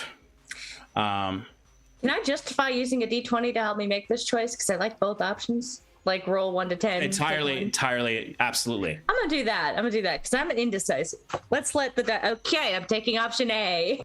That was Okay, a so 5. Okay, so you took that 4 damage from him, and now you take 4 damage from your own gun, and it also doesn't hit him. He didn't get shot because of that, because that was the shot that you fired off at him. Yep. But for everyone's, just to see how Rose that hurt. works, if she got a nat 20, it would have dealt triple damage, which would have certainly killed him. And if she had gotten 11 through 19, she would have dealt double damage. I'm never gonna nat 20 this man again. I did it once. The double already. damage would have killed him also because he took 2 damage from the door. Oh, so if you shit. hit with that, you would have killed him. But you didn't. So the gun, you kind of take out for the first time this experimental magical firearm, and you smell the cinnamon in the air. Benny, the person's already fleed, so you might be like stepping out as this happens, and you would see she fires off this thing, and immediately the kind of heart core that powers it, the magical crystal that she found from her father immediately just sort of gives this localized explosion around the gun, firing off, and it just sort of immediately you could see for you, Ro, you feel burns across your body as sort of these sparks shoot off and hit your skin, and wherever it hit your skin, it kind of like did a little burning kind of almost like if you've ever seen when someone gets struck by lightning and if there's any water on their body and it creates those lightning bolt scars. That happens wherever it hits you on your body. I'm gonna have some cool looking scars after this. Yeah. The guy is smiling, Benny, you can see, and he's looking at her and he's walking towards her, but then he looks up and sees you. His face goes, and you also can see, this is the plain-faced man. For a moment, he smiles at you as there's kind of that debris falling from the balcony a couple blocks away, and you see he just sort of reaches to his side and tosses something and then fires his own grappling hook up to pull himself up. And you can see he tossed this small kind of like cylindrical disc that has the same orange lights as Viren's gun, and it kind of just bounces up to about a couple feet in front of you. What do you do? Sorry, can you describe the thing he threw at me? Yeah, sorry. It's kind of like a small cylindrical disc, probably honestly the size of like a fire detector in a house. And it has orange lights on it, similar to Viren's gun. And it seems to almost be a charge of some kind. It looks like an explosive. Okay. How heavily populated is this place? Not at all. Basically, no? There's okay. barely anyone here. I'm going to like looking at Ro and then like looking at him leave. I want to toss it up in the air towards where he is flying away. Oh yeah. And I want to use Thunderous Word. Ooh. So I'm basically going to toss it up and then take the hammer like a bat and hit the charge that he dropped. And this creates a thunderous shockwave. It says knocks up to 3 creatures backwards, but I just want to use it just to like home run bat the charge. Hell yeah. And just, you left something behind. You keep dropping stuff, and just hit it after him. Yeah, absolutely. Because you use that ability, I absolutely would love that. And it flies up, and you can see like where he's being pulled up to the edge of a building, and he's kind of like grabbed on and trying to pull himself up. You see it immediately kind of shoots out, and you do see that it was kind of like a flashbang of some kind. And you see he basically is holding on to the sides, and because of this, I'm gonna say he falls, and it's a pretty steep fall. It's at this point that you do start to hear probably security forces heading towards this area. He doesn't fall entirely. I rolled a roll for him, but you see he does kind of collapse onto one of the fire escapes for the building, and he's just sort of there, and like he doesn't seem like he's moving that much. He's definitely crawling around in intense pain, as that probably cracked a few ribs the way he fell. But cutting over to Saoirse and Jules at this point. This explosion just ripped through. You're kind of caked in dust, and there's rain kind of creating little rivers in that dust on you. As Jules grabbed you, Saoirse, and kind of pulled you into the corner so you both didn't go flying off of the edge. Mm-hmm. But inside, the room is similarly ripped to pieces from this explosion, except for kind of the back corner where he was. You can see his body on the ground with 2 arrows in it. Okay. What would you two like to do? I'm sorry. Do you mind if because I figured I've been in combat situations, I might recover a little bit quicker? That's fair. Yeah, I'll allow that. All I'm gonna do is just tap her on the shoulder to let her know that like it's me behind her. Like, you know, the whole if you're breaching or moving through a combat situation, your mate's always behind you to say they got your back. And I'm gonna grab her and push her into the room because we need to finish this up. And I'm just gonna start with my gun out, arm length, pushing her forward and moving. I haven't said anything because I figured our ears are ringing really loud. Yeah. So we go. And and as you push, I just like turn around and push back, just like I got this. Stop it. So I will use the momentum of the push to like kind of like jump and try and get ahead, so I can get there as soon as possible. And I want to check it before Jules gets there. I want to do this by myself. Absolutely. This is an innocent person you've murdered. Yeah. I imagine if it's just an entirely random apartment. That was true. House. Yeah, I think you probably got the right person. But you kind of and like seriously, you're like disoriented as like you hear the sounds of the rain outside. You can hear a couple blocks away the sounds of a festival still ringing out there, sort of the strange combination of ringing and this dull sound that's coming back slowly. And you're kind of coughing a little, you got dust in your lungs, and you do kind of like fall forward, and you can see 2 arrows in the guy. One is in his shoulder, one is like directly in his heart. And you can see he's got blood coming out of his mouth, well-groomed ginger beard, hair a bit of a mess. But it's Dylan. It's definitely the right guy, and he is definitely dead. All right. Yeah. You needed to hit both shots to kill him, and you did. Okay. Cool. All right. So I will, once I've confirmed that he's dead, I will turn around and Jules, are you like right behind me, even though I pushed you? Yep. Well, I'll turn around and lock eyes with you and just nod. And then after I nod, the gravity just of the situation is like, fuck. Fuck. Yeah. And you kind of maybe take another look at the guy, or yeah. Like I'll like I was so proud of myself for a second, and then I look at Jules and remember what he said to me, and then I look back and all the color drains from my face. And you only have a moment to really think about that, as your hearing starts to come back, both of you, still with a little tinnitus ring in the background. You can start to hear the sounds of Onus's security teams. They're sort of sirens as they're a distance away, but they're coming.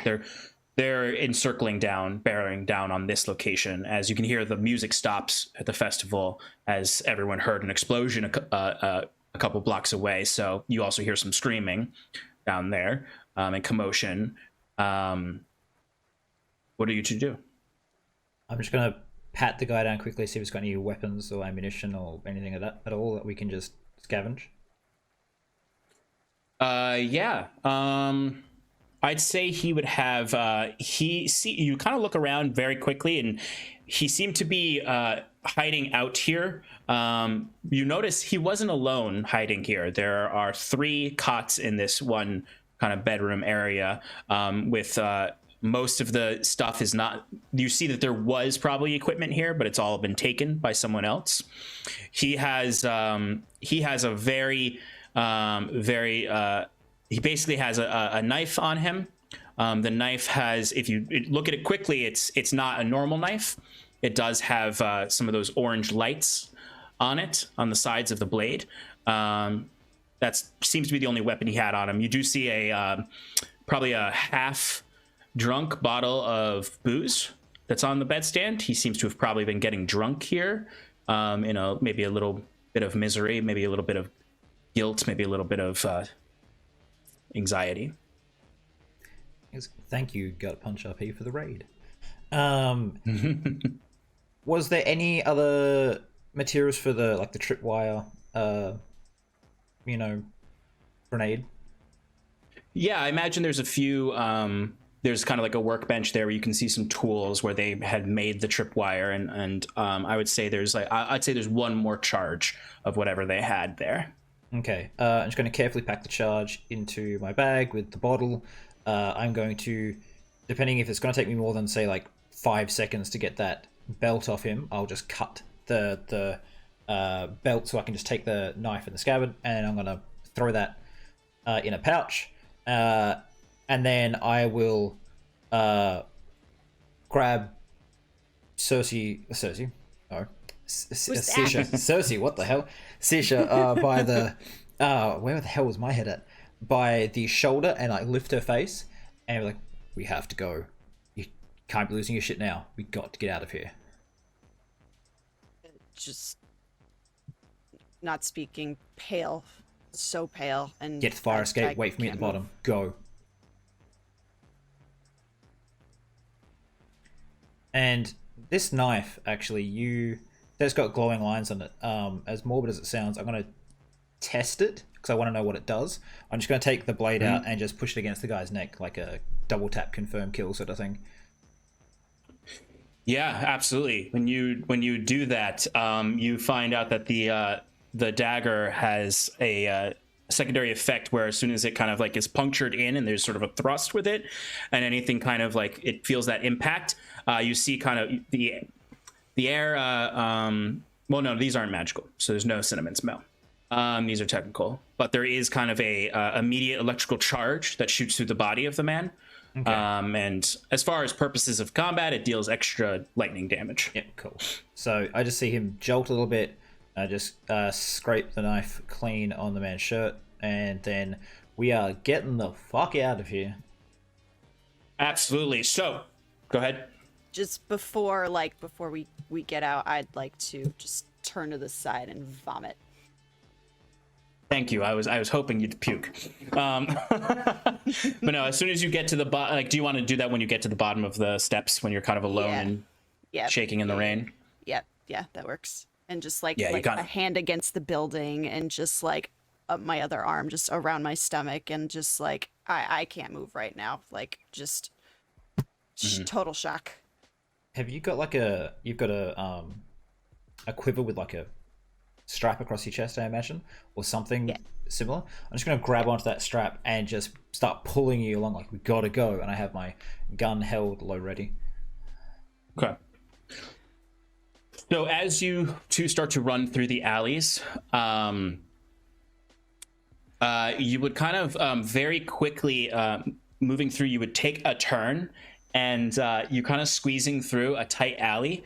And when you pull out from the other side of the alley, you kind of just look quickly, and you see there's some people in that alley, and then you hear an explosion of a concussive grenade flashbang up above that kind of flashes almost like lightning for a moment, and then you look and you see a man standing in the rain, tall as shit, blue-skinned, with a big hammer, and you see Ro in the rain, blood pooling around her leg, in the mud, mingled. As you can see, Benny and Ro, and Benny and Ro, you see coming out in a mad dash from the direction of the explosion, Jules and Saoirse. How disoriented am I? Like I have like major arteries that are bleeding out, and I have like 2 hit points left. I'm not far from death's door. How disoriented am I? You'd feel incredibly nauseous from the blood loss, and you'd be dazed a little bit. If you've ever actually experienced blood loss, it's you know exactly what I'm talking about then. Mm-hmm. Okay, so anemia on steroids. Got it. Yep. And I can't stand because my leg is fucked. Do I recognize them? Because it's been 10 years. Ro has a similar face, if that helps at all. Yeah, she didn't and really Benny, get much taller. You might think that you're hallucinating for a second, but Benny's unmistakable. And for a second, you'd be like, that person looks like only one other person I've ever seen, but big.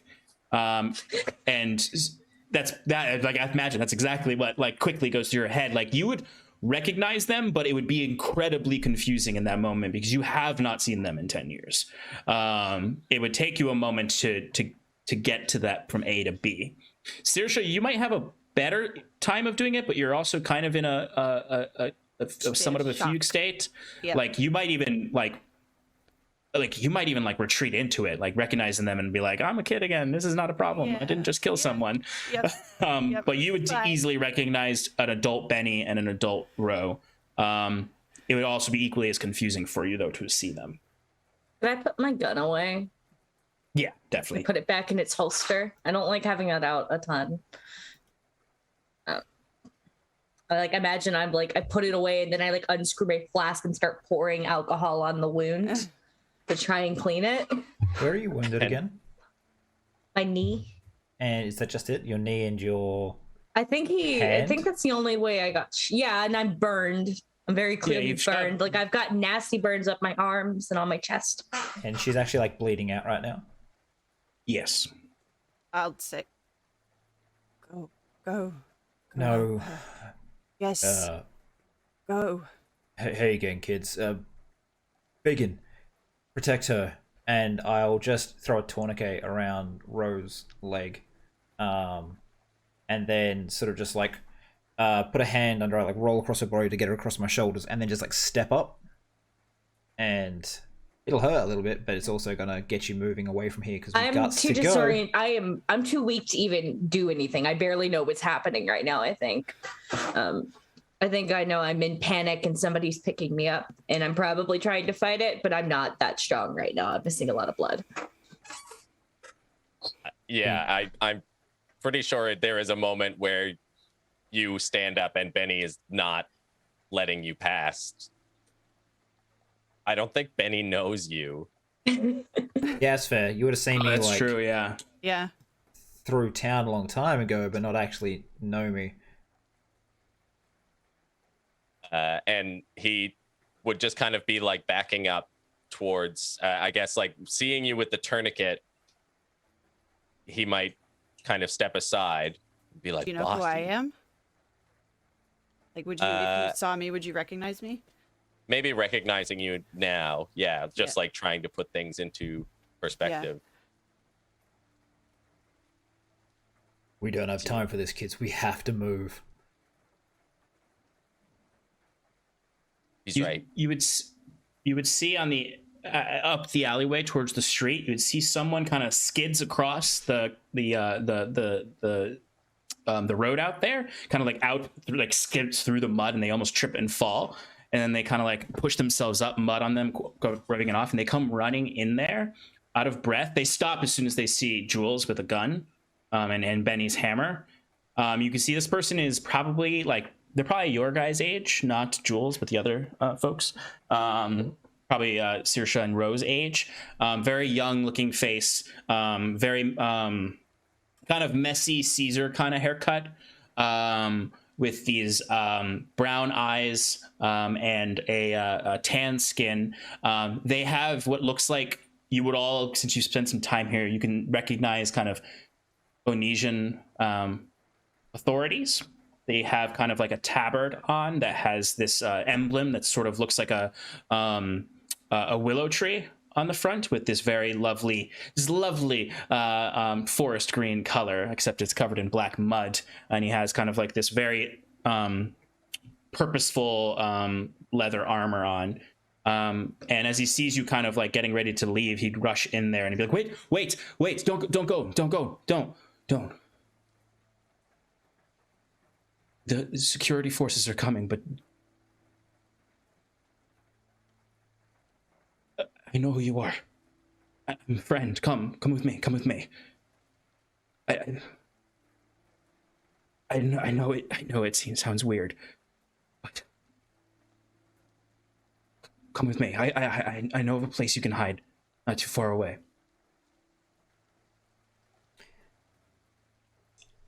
He can't go a long distance, kind of like nodding at Ro. Ro is, I'm going to be honest, I probably think she's borderline unconscious at this point. That's a lot of blood.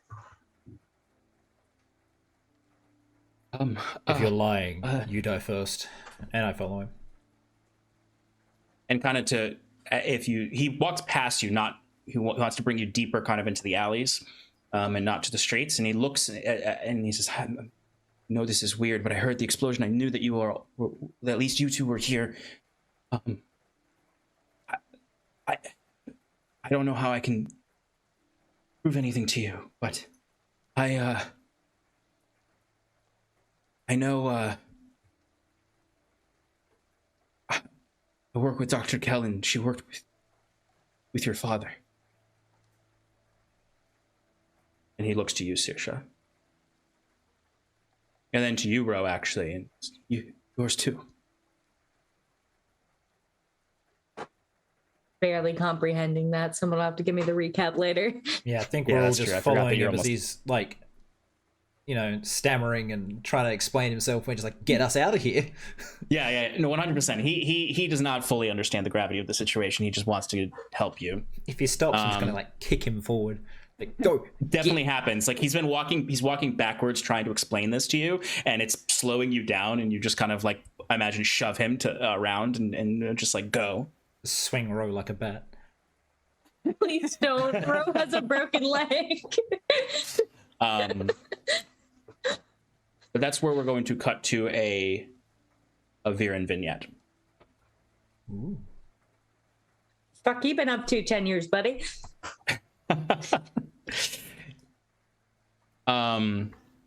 You would see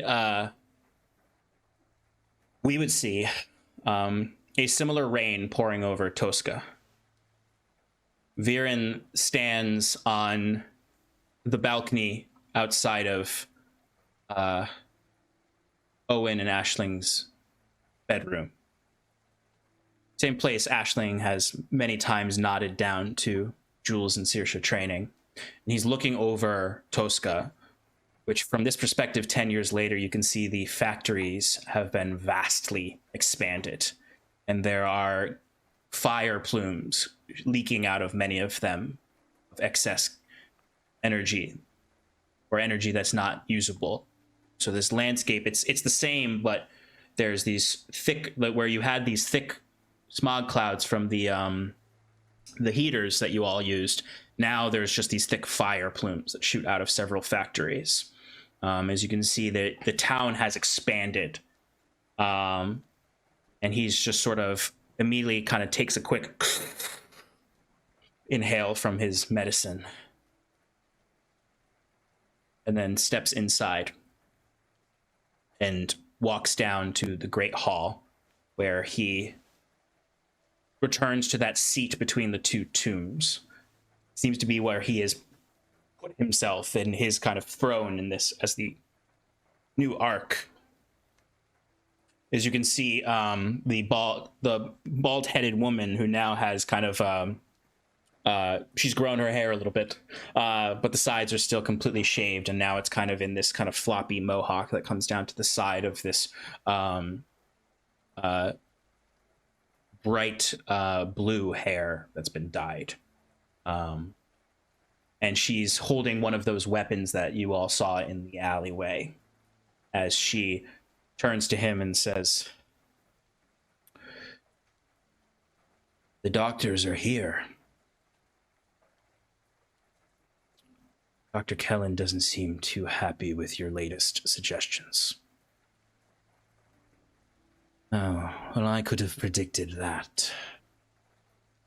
Bring them in. And you see she brings in these two, basically the engineers that Owen was originally working with. You see one is a very, very, very short woman. She, Arden is a descendant of a fantasy world, and she's probably the descendant of a gnomish race. Not as small as a gnome in classic D&D, but smaller. And she has very distinctly the colors of Onus, the forest green with the willow emblem. And she's kind of walking in head held very high. She has this kind of lovely blonde braided hair that all comes and wraps around into sort of several spirals all around. And this very kind face with these bright, big amber eyes. She looks a little older. She's probably in her well, no, she's not older. The other one's older. She's probably in her late 30s. But then there's a man who walks next to her who wears kind of like a long, dark lab coat, sort of like a lab coat, but a little bit more ascetic, with a scarf around his neck that is sort of a bright green. He's also from Onus. He has these little pointed ears. He's probably half elven in some way from the old bloodline. But he's got some scars across his face, like burn marks. He looks like he's older, like he might be Jules' age, actually. And you see Viren is kind of like sitting in this chair, kneeling forward, holding the medicine ventilator in one hand and then rubbing his face, stressed. A lot more wrinkles than he had 10 years ago, and all of that black beard is peppered with salt and silver. And he just looks up and says, "What of the progress? Will the ship be ready?" And you see the two scientists look at each other, and she kind of peps up and she says, "Well, to be perfectly honest with you, I can't stand by and turn Owen's dream into a weapon. We never intended for these to be weapons.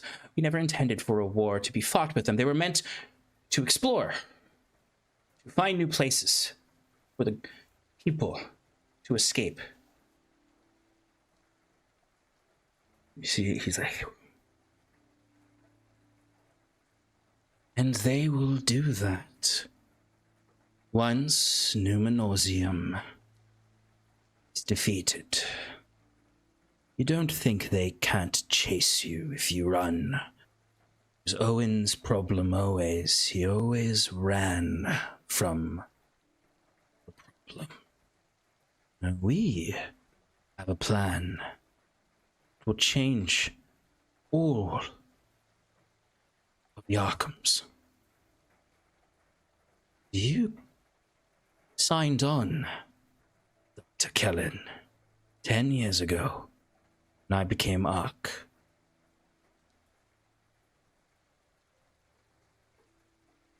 And you see she kind of like, "Well, I did not know what you intended to turn my invention into. Well, how you planned to twist the science."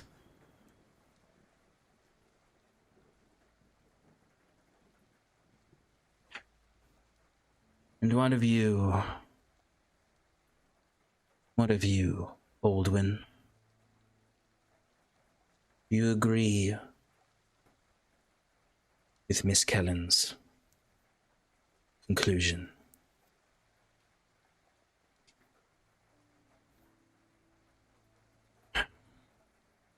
Forgive her, Viren.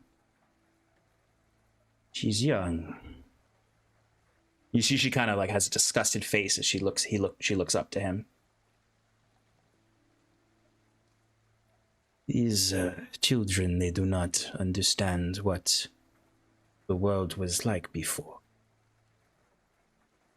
or what is required to gain your freedom. What are you saying, Baldwin? We agreed before we came here. I agreed to nothing.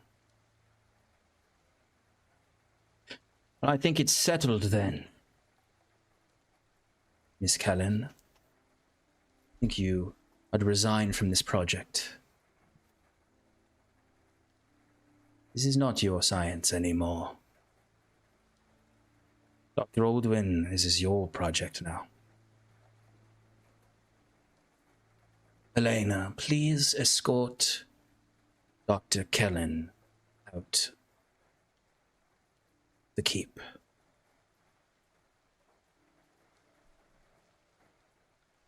You see, she struggles a bit and kind of shouts back as she's being dragged out by Helena, the bald-headed woman, or now mohawked woman.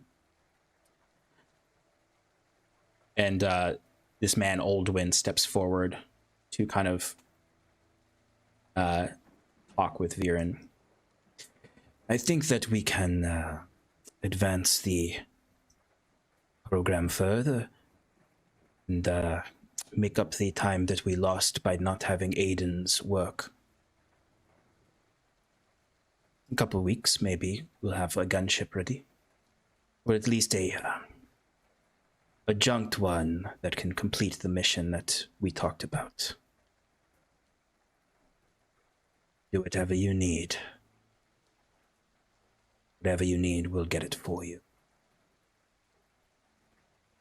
As someone comes up and whispers into Viren's ear, and he kind of looks up and nods to them. And the last thing we'll see is Viren kind of stepping up back to that balcony to watch the city as Dr. Oldwin goes back to work, follows him, and then goes back into another room. As kind of pulling away from the keep, you can see what has been built onto the keep itself is a tower out from the top that meets up to where you can see these two kind of ports up above, where there's these hanging junker-like airships that are kind of like hanging from hooks, and they are absolutely scrapped together and made of junk. As Viren continues to watch the city for a moment and looks out to the east. And that's where we'll kind of leave Viren's vignette and go east all the way to Onus, where the four of you have kind of been dragged into this, for lack of a better way to put it, storage container, like one of those legitimate storage containers, like a storage container or a shipping container. Thank you, shipping container. That's those things that people are making into houses right now. Basically, the things that were most of the original houses of Onus are made out of. And it opens it up, and you all go in, and he closes the door behind and lights a little lantern in there. I vomit again. Oh, good. Couldn't you have done that outside? I'm sorry. It just came out of nowhere. I'm sorry.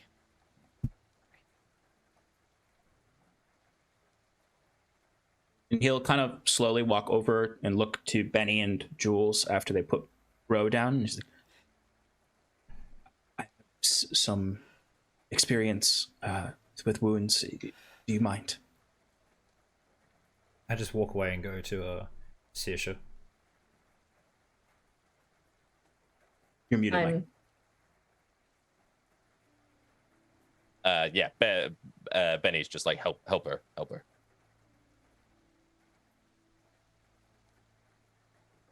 So he begins to kind of inspect the wound and clean it off and clean the mud off of her, and he starts to get cold compress and everything in his, and it'll take some time for him to at least stabilize her, but he'll work on it. And you see he does start to pull out all manner of tools out of his bag. He seems to, his role in the security forces is some kind of medic.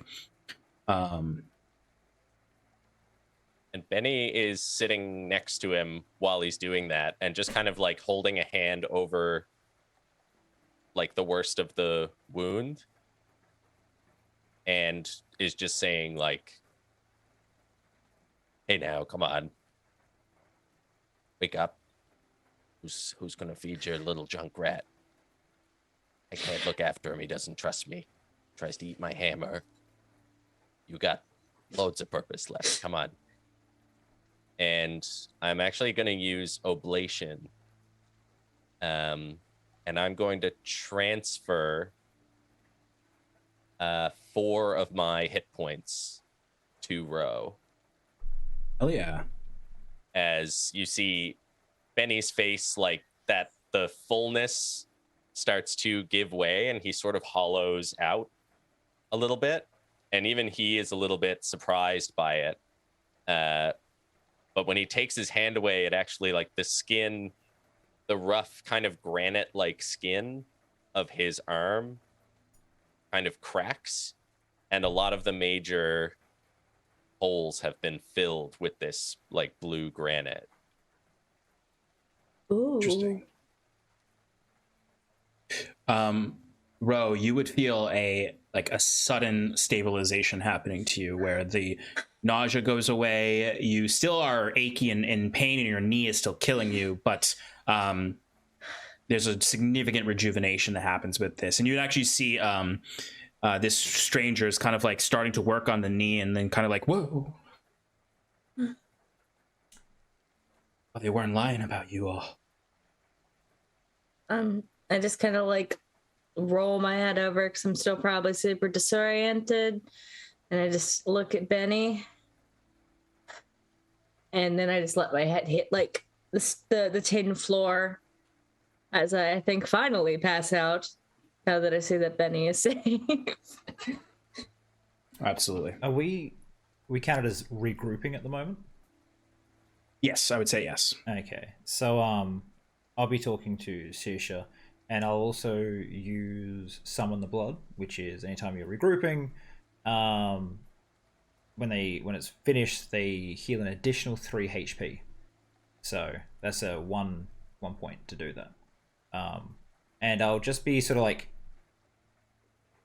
probably annoyingly for her, but maybe also somewhat calming since it's a regular action. It's like quoting certain things from like your history lessons back at you about, you know, what was one? Remember a good plan violently executed now is better than a perfect plan tomorrow. We did this right. You managed to get through it. Just breathe deeply. This was a learning experience you had to have. And I kind of look around to everyone else, and it seems like everyone's had that sort of night. Maybe more training is needed. A pint of sweat today will save a gallon of blood tomorrow. Enough, Jules. Enough. You were in my way that entire time. You didn't let me do anything by myself. I could have handled it as I, stifle back another dry heave. I could have handled it. Clearly. And then I give her the 2 arrows that she left in the man's body. Don't leave evidence. Infuriating. Yeah, well, I'm alive still. Maybe it's annoying, but... When we go for Viren, I'm doing that on my own. No, you're not, princess. No, that's true. You're not. If you're going for Viren, I want a piece of that. That's my brother and sister he killed, your parents. I guess these 2 also have a stake in it. We all have reasons. We all are angry. It doesn't mean we get to act naive and stupid in our endeavors. For a smart girl, use your head.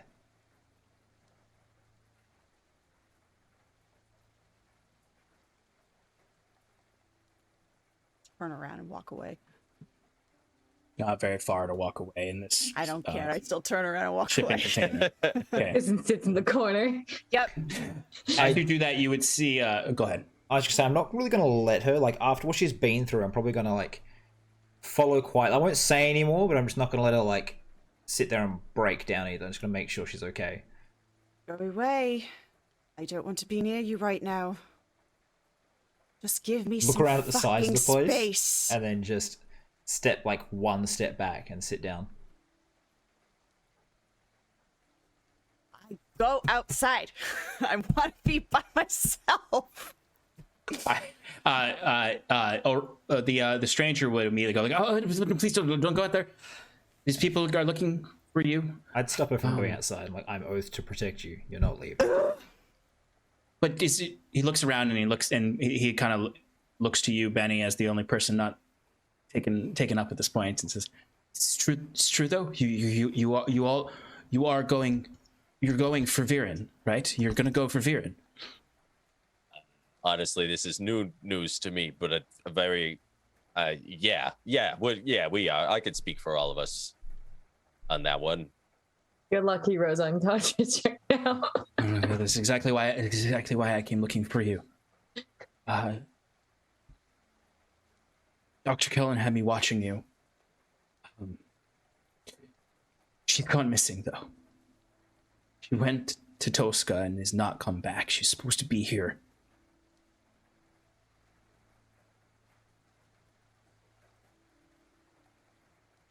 Do you want us to bring her back? I mean, I can tell you more once your friend wakes up, but he was going to confront Viren, and I've heard the stories, the rumors. How long ago did she leave? A month ago? Just sort of look to everyone. There's a chance that she's not alive anymore. You know that, right?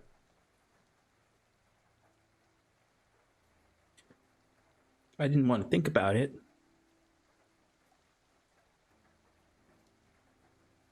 Right. And kind of like looking angrily at Julius, like he's like right behind this guy. Like, what do you do? Of course he was thinking about that. Everybody, we all thought, we just don't say it out loud.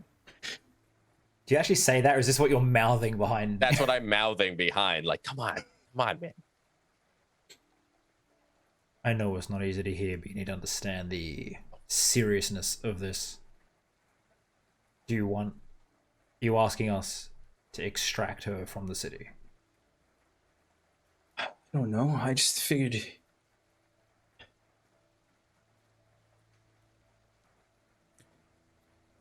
I don't know. I'm kind of an apprentice to her, and I didn't. She's the only person I had, and now I'm kind of lost. And all I was doing was watching you all and making sure you didn't get hurt, and you got hurt, and I'm Orion, by the way. Orion. Kind of awkwardly holds a hand out to anyone to shake.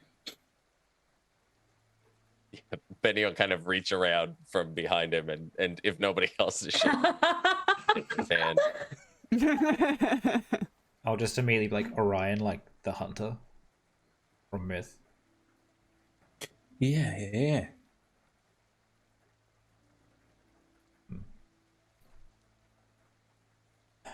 I think we all need some rest, but we can start planning. She was the engineer, right? Yeah, she was working on some stuff with their fathers. Well, maybe we can borrow some supplies and get a form of payment for this. We need ways to be able to complete what we want to do, especially if it was just going in there to kill Viren, it's one thing, but getting someone out, not going to be easy. Whatever. I can get stuff from the the Indonesian security force. I can whatever you need. I know she might be dead. I know she's probably dead, but just in case, right? Exactly. Just in case. That's what we need to be thinking of right now. Just in case. We can do everything that we can. Just kind of look at Benny, like, pointedly. We have opposite opinions here, and you're, like, saying the opposite of what I'm saying. So I'm like, what the fuck are you talking about? Just in case. If that guy turns around to look at Benny, I'll be doing the same thing. Yeah. And then the guy turns back and Benny's like, building him up. We're building him up. Back together. And then Shattered him, and he's clay. sorry, what was that, Benny? And as he turns around, I'm like, no, I can't do this. You can get some rest. You can stay here as long as you need to. I mean, I have to go in and talk to some people, but see if I can get some supplies for you. But this is a safe spot. I don't know if you want to go back to your places if they knew where you were. Well, they didn't know where we were, I don't think. But look, unless you all have something to say, maybe we wait till morning for it. I could use some sleep. Yeah, I mean, stay in a place like this as long as we want. Get turned down an offer like that. I'll go get you some food and some other medicine and stuff. Oh, and room service. Great. Yeah, whatever you want. Whatever you want. I can get you whatever you want. And eggs Benedict would be great.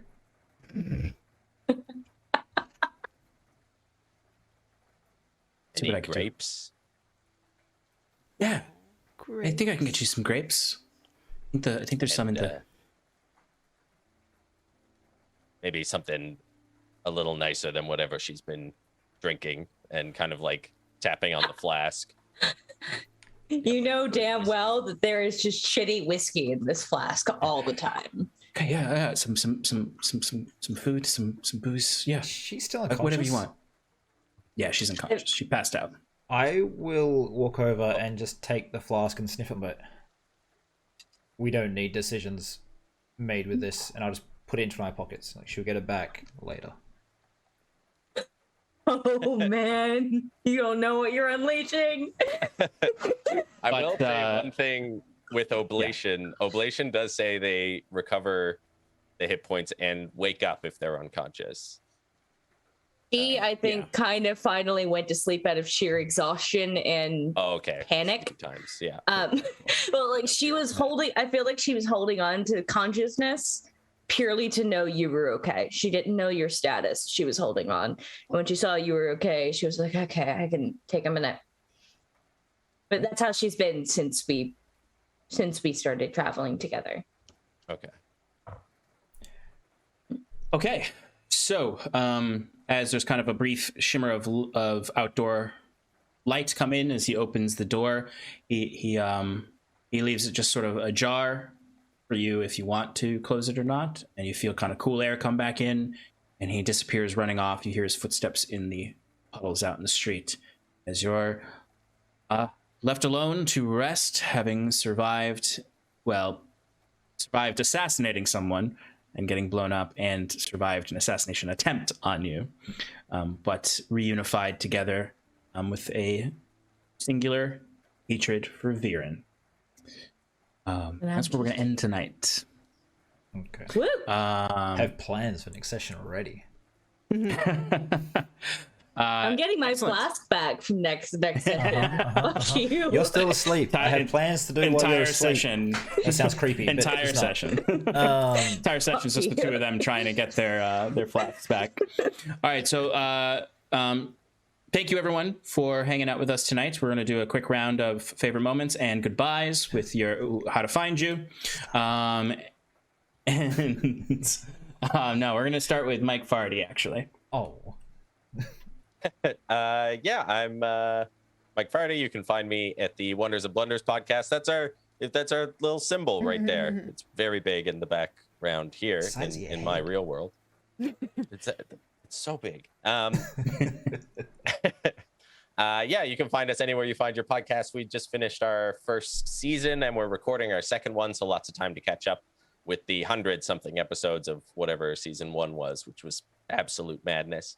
I was playing Benny tonight, and my favorite, I had quite a few favorite moments. I really liked the whole assassination scene and just the Saoirse Julius dynamic is so good, with both of them so irritated by each other at all times, completely getting in each other's way while doing that assassination attempt was really, really great. How they're so perfect for one another, and yet both of them are just completely irritated by every step the other one takes. And I was really surprised that those assassins fucking blew up our little rat hole.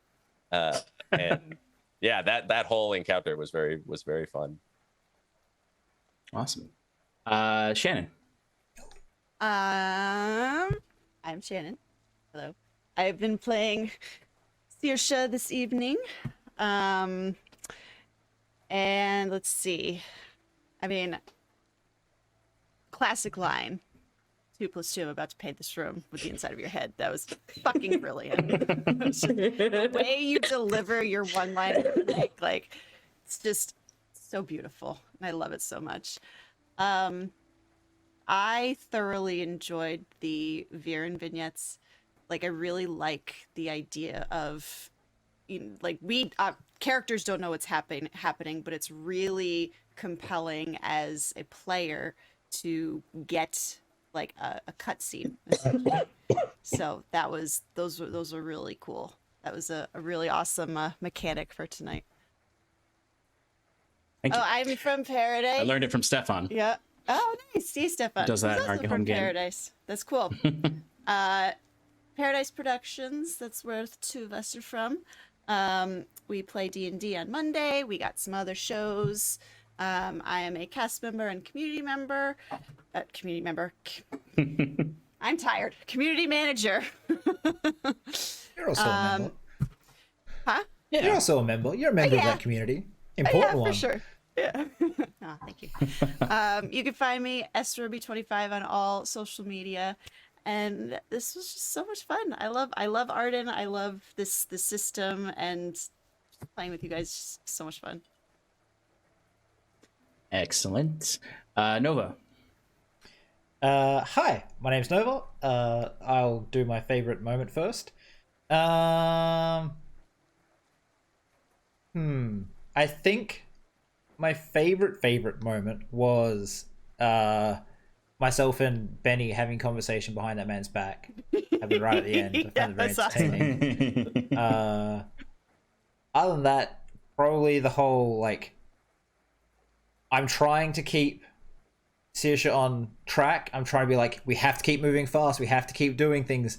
You need to move forward. You're about to fall off. I'll catch you. And she's like, no, you're just getting in the way. I'm like, you would have fallen.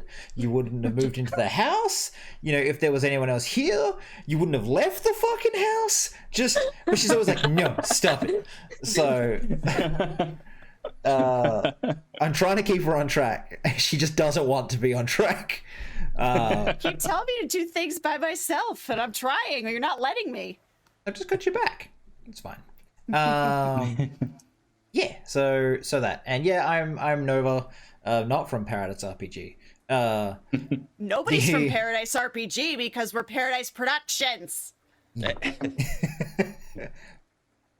Sorry. Yes, and they had their most powerful hour last night, and it was great. No, we didn't. It's on Sunday night. I know. But I like ruining everything for you. Anyways, yes, I'm Nova. I run Roll for Damage. You can see all our socials down below in the links and stuff. So just go there. We have all our old VODs up on YouTube. Check them out. They're a lot of fun. And the Arden Quest or the Sundered. I can't remember what it's called now. Sundered. Thank you. It's on my screen. It's in the center of my screen as well. Good job. Shh, I'm also tired at 1:30 in the afternoon. We'll be going up pretty much as next week's one finishes. I'm just going to put them all up at once so you can just binge them if you want to. Hell yeah. Yeah. That's it for me. Awesome. And last but never least, we have Shelby. You know, I like that you don't insult me immediately. I appreciate that from you as a DM, Sean. Thank you. Help. Somebody here. Fuck you, Shelby. Somebody here take notes from that. But yeah, my name is Shelby. Or Shooby Dooby Doo. I've been playing our drunk paranoid mechanic Rowan, who is going to fight Julius. Like, not that she's gonna win, but she'll fight. And you can find me regularly over here on Roll for Damage. I play over in the Scales Above. I'll also be playing in a World of Darkness game starting March 3rd. I forgot to mention this, despite how fucking exciting it is. Next week, I'm also a player over on Roll for Damage on Necro Hunt, ran by Joe Cat. And next week's our finale. So if you want to come see the final confrontation, the final chance to see Luna Icewind Muscle Mom in action, the chat named me Muscle Mom, you should go check that out because that's the last episode. Then we're never going to see the crew together again. Probably never. I don't know. That's just decision, not mine. But yeah. Excellent. What was your favorite moment? Oh shit! Nothing. She had none. It was terrible. She hated it. I forgot I forgot that this wasn't just the outro.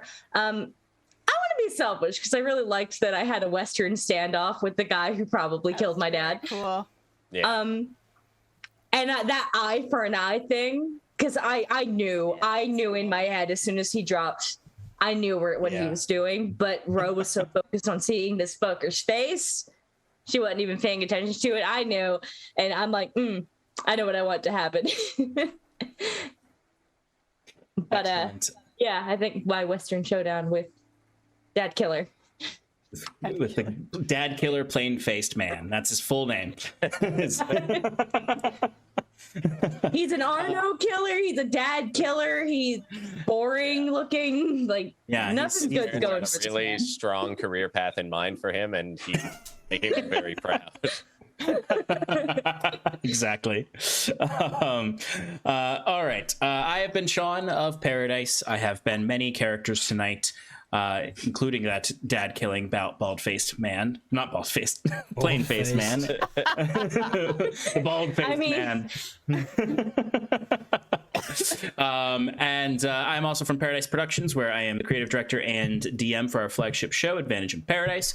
Join us over there for a lot of fun like this in the fantasy version of Aradun, which takes place several thousand years before our current story. Roughly multiverse. Tonight was great. You guys were all amazing. My favorite moments, I'm gonna also say like that Western was fucking killer. As soon as you said it, I was like, yes. Raining, everything's, there's explosions going on. I am all for it. For the record, did I manage to keep my gun hidden from everybody but Betty? Yeah, I know Benny saw it. I would say so. Benny saw it, but you definitely were able to hide it away. It's in my boot, and I have a feature that allows me to hide weapons on my body. So sure. She has a feature that she's allowed to hide things. Look, I'm just going to throw this out there. Matt. We're treating you for medical stuff. That gun being found. What do you mean hidden? They're like, the first thing you're going to do is take the boots off of someone with a leg injury, and they're going to be like, "What's this rattling and glowing?" It's a the gun. hardcore will conceal it. It does smell. Her boat. As I filled it up with rocks. My boot does smell like cinnamon. I was just exactly. I was gonna say You her have feet something and wrong with your boots leg. Smell like We're cinnamon. gonna have to cut it off if it smells like cinnamon. It reeks of cinnamon. That must be a new kind of infection. Cut it off. It's fine. I'll build my new legs. Gangrene. or Exactly. something. Cinnamon. But I loved the Western. I loved what Benny has become.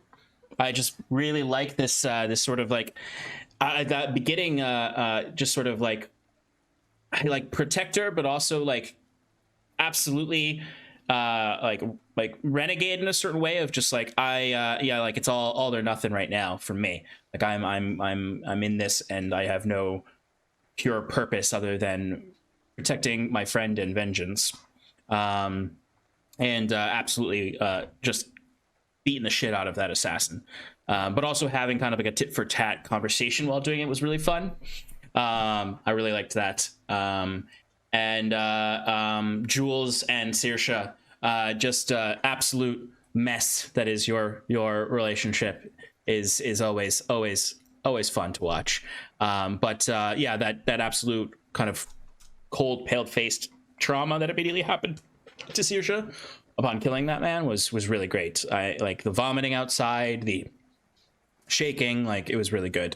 Jules just taking command the whole way. I liked the gentle antagonism from Jules in certain moments, but also like the small moments of like, and I put this kind of blanket over us while we're spying so that we don't get sick and cold. This sort of attempt at paternalism now that she's an orphan. It's all good stuff.